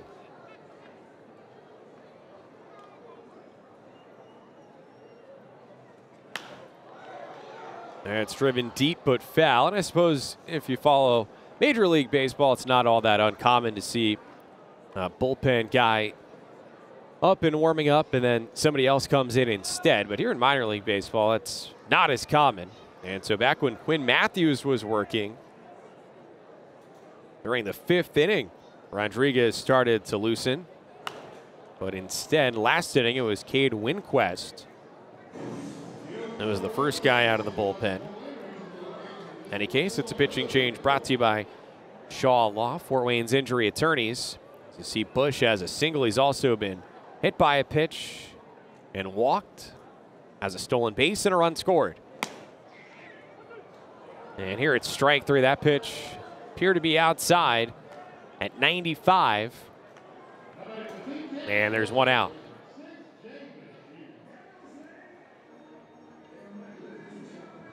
Yeah, if you're Rodriguez, like you said, got up earlier in the game, you got to make sure that you don't throw too many bullets in the bullpen. So they had him sit back down in favor of Winquest, and pops back up, and he's hot to start. Strike one to Beshears. Jay had a sac fly last time up in the 5th inning. At that point, it was 3-0 Caps. Chiefs tied it in the 6th, added a couple in the 7th, and one in the top of the 8th.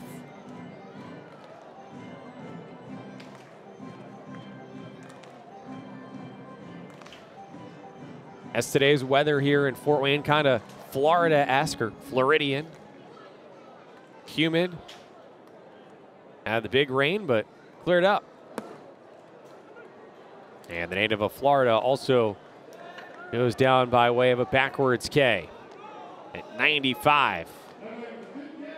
A good command with the fastball so far. The one he got Bush on, I think you mentioned, was a little bit outside, but it's okay to paint those corners and test the limits of the umpire. And that time he put one low in the zone around the knees.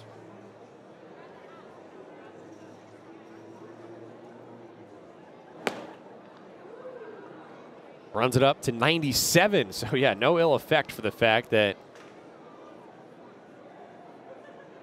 he sat down after starting to warm up.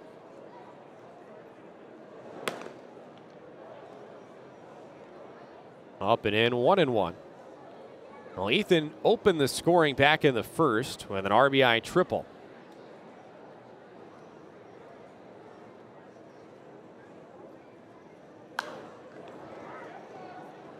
Tough one tonight for the Tin Caps going against Quinn Matthews. Top 100 prospect in all of baseball according to Baseball America. Of course, a great national source for coverage of prospects.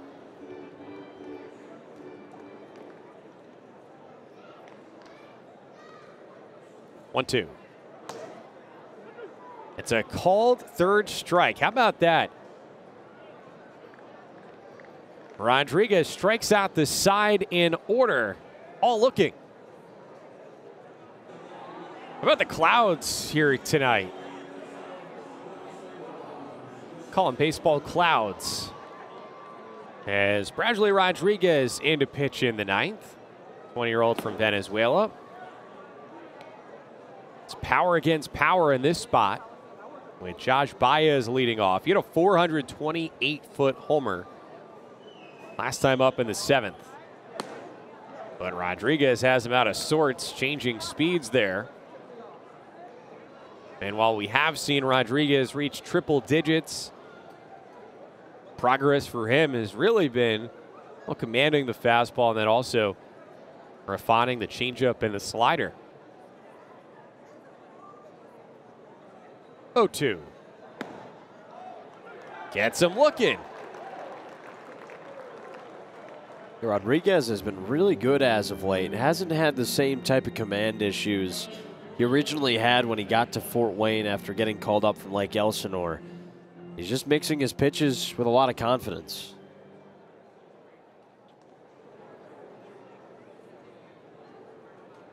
So it's 1 out, no one on for Zach Levinson. And he looks at strike one. Our friend and colleague, Mike Moz. I'll voice you here on 1380 The Fan and 100.9 FM. Calling Tin Caps home games. When they call third strike, he likes to say, froze it at the plate like a popsicle. Now, he does reserve that usage for when it's a Tin Caps pitcher against an opposing hitter. 1-2. So that catchphrase for Mike would not apply to what we saw in the last half inning. But if it was, I think you'd have like a freezer full right now. 1-2. I've never been this excited about the potential for a called third strike. We've had 4 in a row. That's true. I don't know if I've ever seen that. 2-2. Lives to see another pitch to maybe look at. There's been an unusual amount in this game in general. Haynes had, it looks like, 4 of them. We saw 3 last inning. Ball 3, full count. And I think it really just speaks to the quality of pitching that we've seen tonight. In a great matchup with Jagger Haynes going for the Tin Caps and then Quinn Matthews for the Chiefs. And now some electric bullpen arms. Payoff. Ranked way out of play foul. That one might land over by Shaw Law's offices. Looks like the park did hold it after all.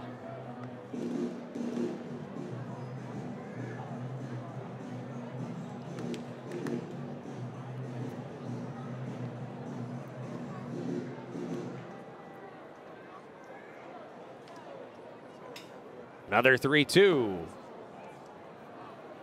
Almost.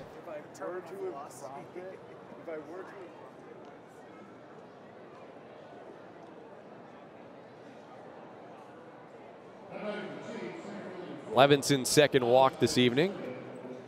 On board for Alex Iadacernia.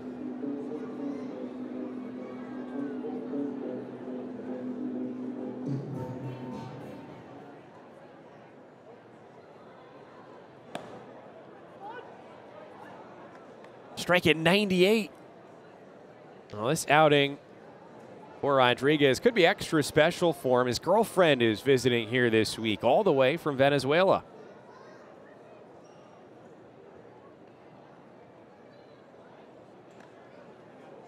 Nice pickoff move, but it's safe.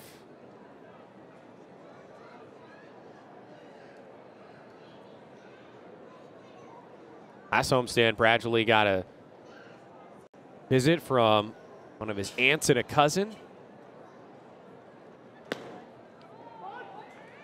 Now, Jack, we've talked about it, how last week with Tin Caps up in Wisconsin, it's a chance for guys like Griffin Dorsching and Cole Puplum to be close to home. And I don't know if it's a coincidence or not that Griffin started a hot streak. Yeah, he said just being with the family is good for the brain. 1-2. The Tin Caps will need to get at least one runner on to bring Dorsching up in the bottom of the 9th inning. He had a game-tying homer in the 9th last night. It wasn't a one-run game at the time. Here it's important for Rodriguez to keep the deficit at 3. 1-2. Out of play, foul. And of course, most importantly here for Griffin and the Tin Caps, they're trying to rally once more. They've overcome a deficit in 16 of their 23 wins so far this year.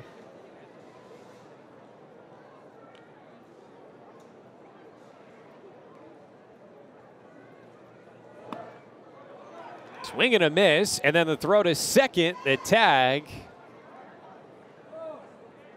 Strikeout at the plate, and then a stolen base. Yeah, Rodriguez early in his Fort Wayne career heavily relied on fastballs, and now we're seeing a lot of changeups and sliders instead, and mostly changeups, and he's gotten very comfortable with it. See, I had Esternia there being a good teammate and communicating with Osvaldo Tovalin, who's on deck. It's Brady Moore who's at the plate, and it's strike one to him, but you could see I had Esternia sharing with Tovalin what he saw from Rodriguez.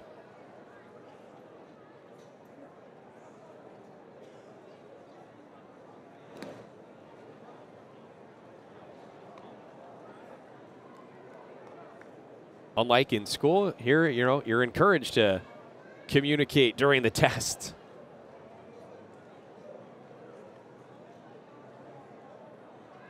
So another insurance run in scoring position.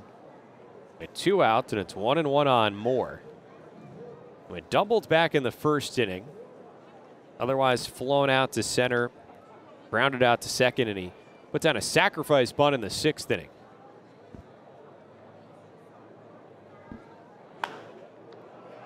To left center. It falls down.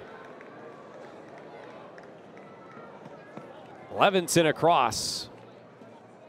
And the Chiefs now up by 4.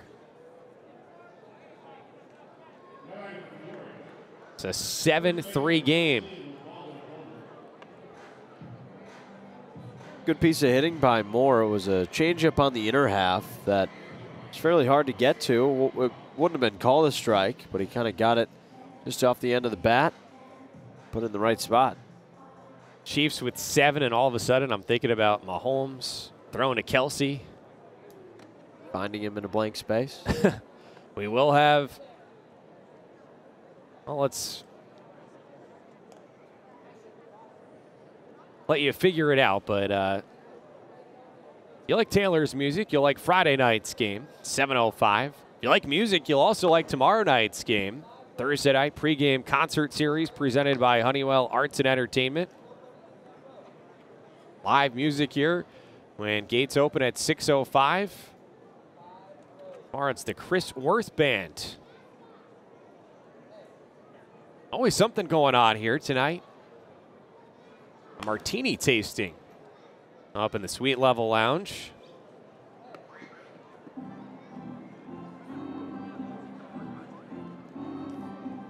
Tomorrow night, by the way, it's also Teacher Appreciation Night. So if you go to tincaps.com, there are discounted tickets and food vouchers on sale for teachers.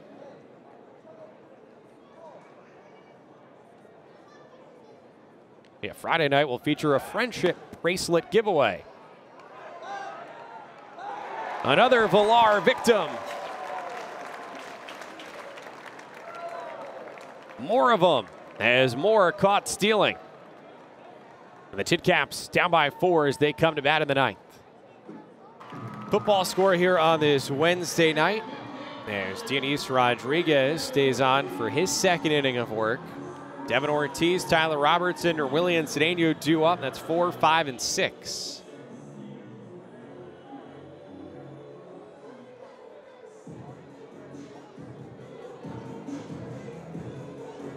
is still a save situation for Rodriguez, who entered with the score at 6-3. This was 3-0 Tin Caps through 5.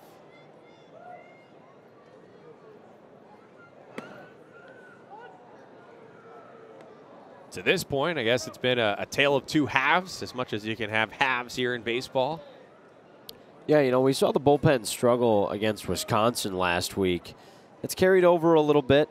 It was a solid start from Pinales last night and another solid one from Haynes today, but just a couple too many runs. And you know, Wisconsin was more on the offense, you know, not scoring more than 3 runs in the first few games. And tonight, you end up with that 3 runs as well here in the 9th inning. You just need a little bit more.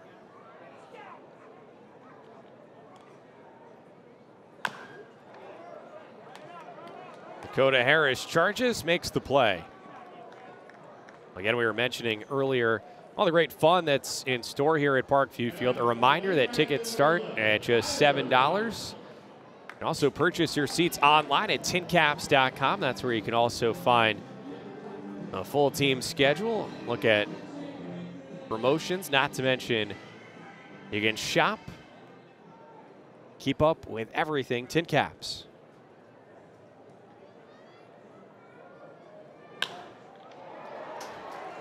Tyler Robertson with his second hit tonight.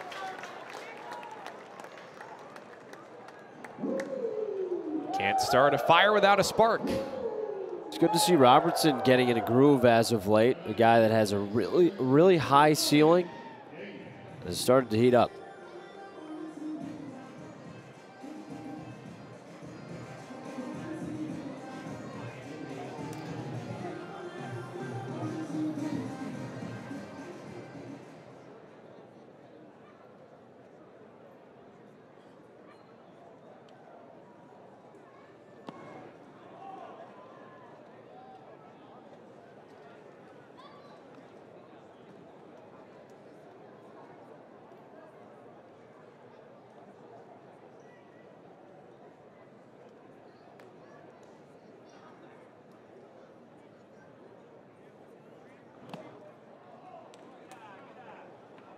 Two 2-0. See Robertson there getting instructions from different first base coach than usual here tonight. So far, for the most part this season, that's fluctuated between manager Mike Daly and bench coach Ronaldo Pozo. Tonight, though, senior analyst from the Research and Development Department, Mario Paucic, filling in there. 2-0 on Cedeno.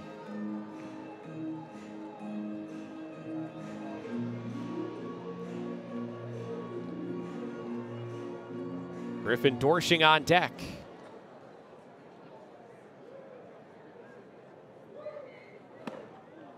Two and one. Something to keep an eye on for when Dorsching comes up, by the way, just from the individual perspective.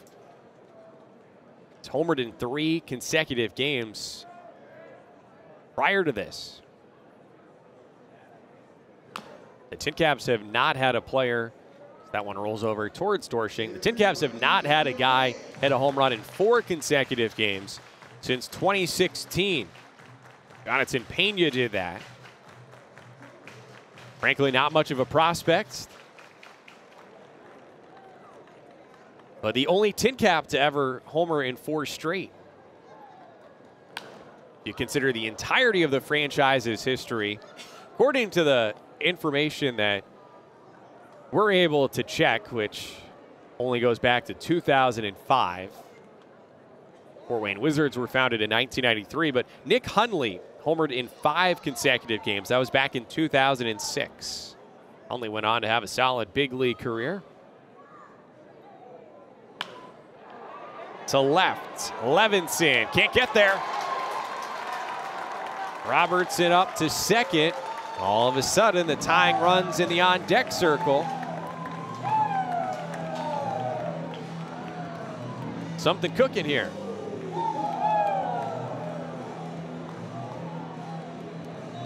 Well, to string together any kind of rally, you just need men to get on base. You don't need to go up to the plate, trying to swing as hard as you can, looking to hit 3-run home runs. Yeah, it'd obviously be great if Dorshin could do that right now, but you know, a nice line drive swing would do the job too. Yep. Here's Edwin Moreno, the pitching coach for Peoria. We thank you again for making us part of your evening. Just in case there, Osvaldo Barrios, who was just signed by the Cardinals ahead of this series, formerly in the A's organization. Actually pitched here in the past with Lansing.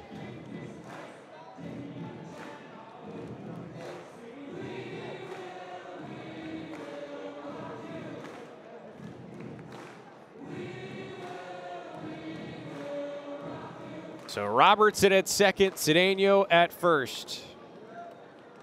The blonde bomber up. Ball one.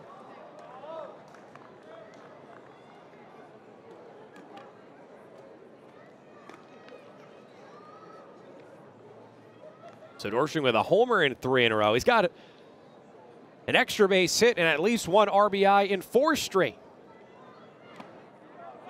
That rolls away from Bernal. Both runners advance. And that helps. Likely eliminates the potential for a double play. At least with a ground ball.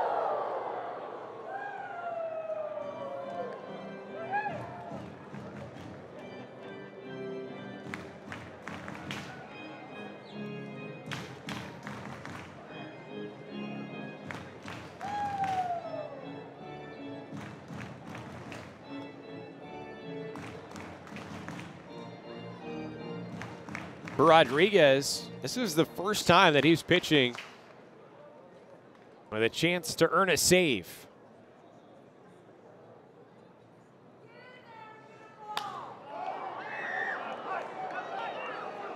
High in front of the plate. Oh, this is interesting. And it's the first baseman, Tovalin. He almost barrels into his pitcher. The catcher, Bernal, there may not have seen that one at first. So a near crisis for the Chiefs, who had an issue last night in the 8th inning with the ball lost in the sky. Confusing as to why the pitcher is even going for that when you have the first baseman right there. Usually pitchers are told not to go after balls like that.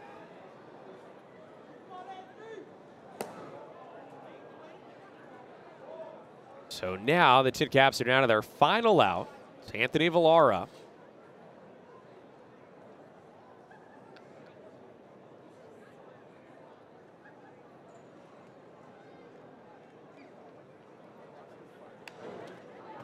And it's 0-2.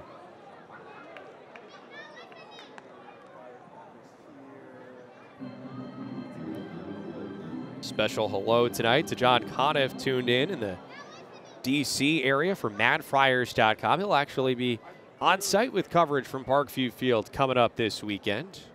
Great source for Padres prospect coverage. And really, couldn't even say just prospects, covering the entire system on a daily basis and telling the stories of everyone, whether or not they have a number ranked next to their name or not. Robertson at third, Cedeno at second. Tovalin scoops it up, and the ball game is over. Final score, Peoria 7, Fort Wayne 3. And the Chiefs have taken the first 2 of the series.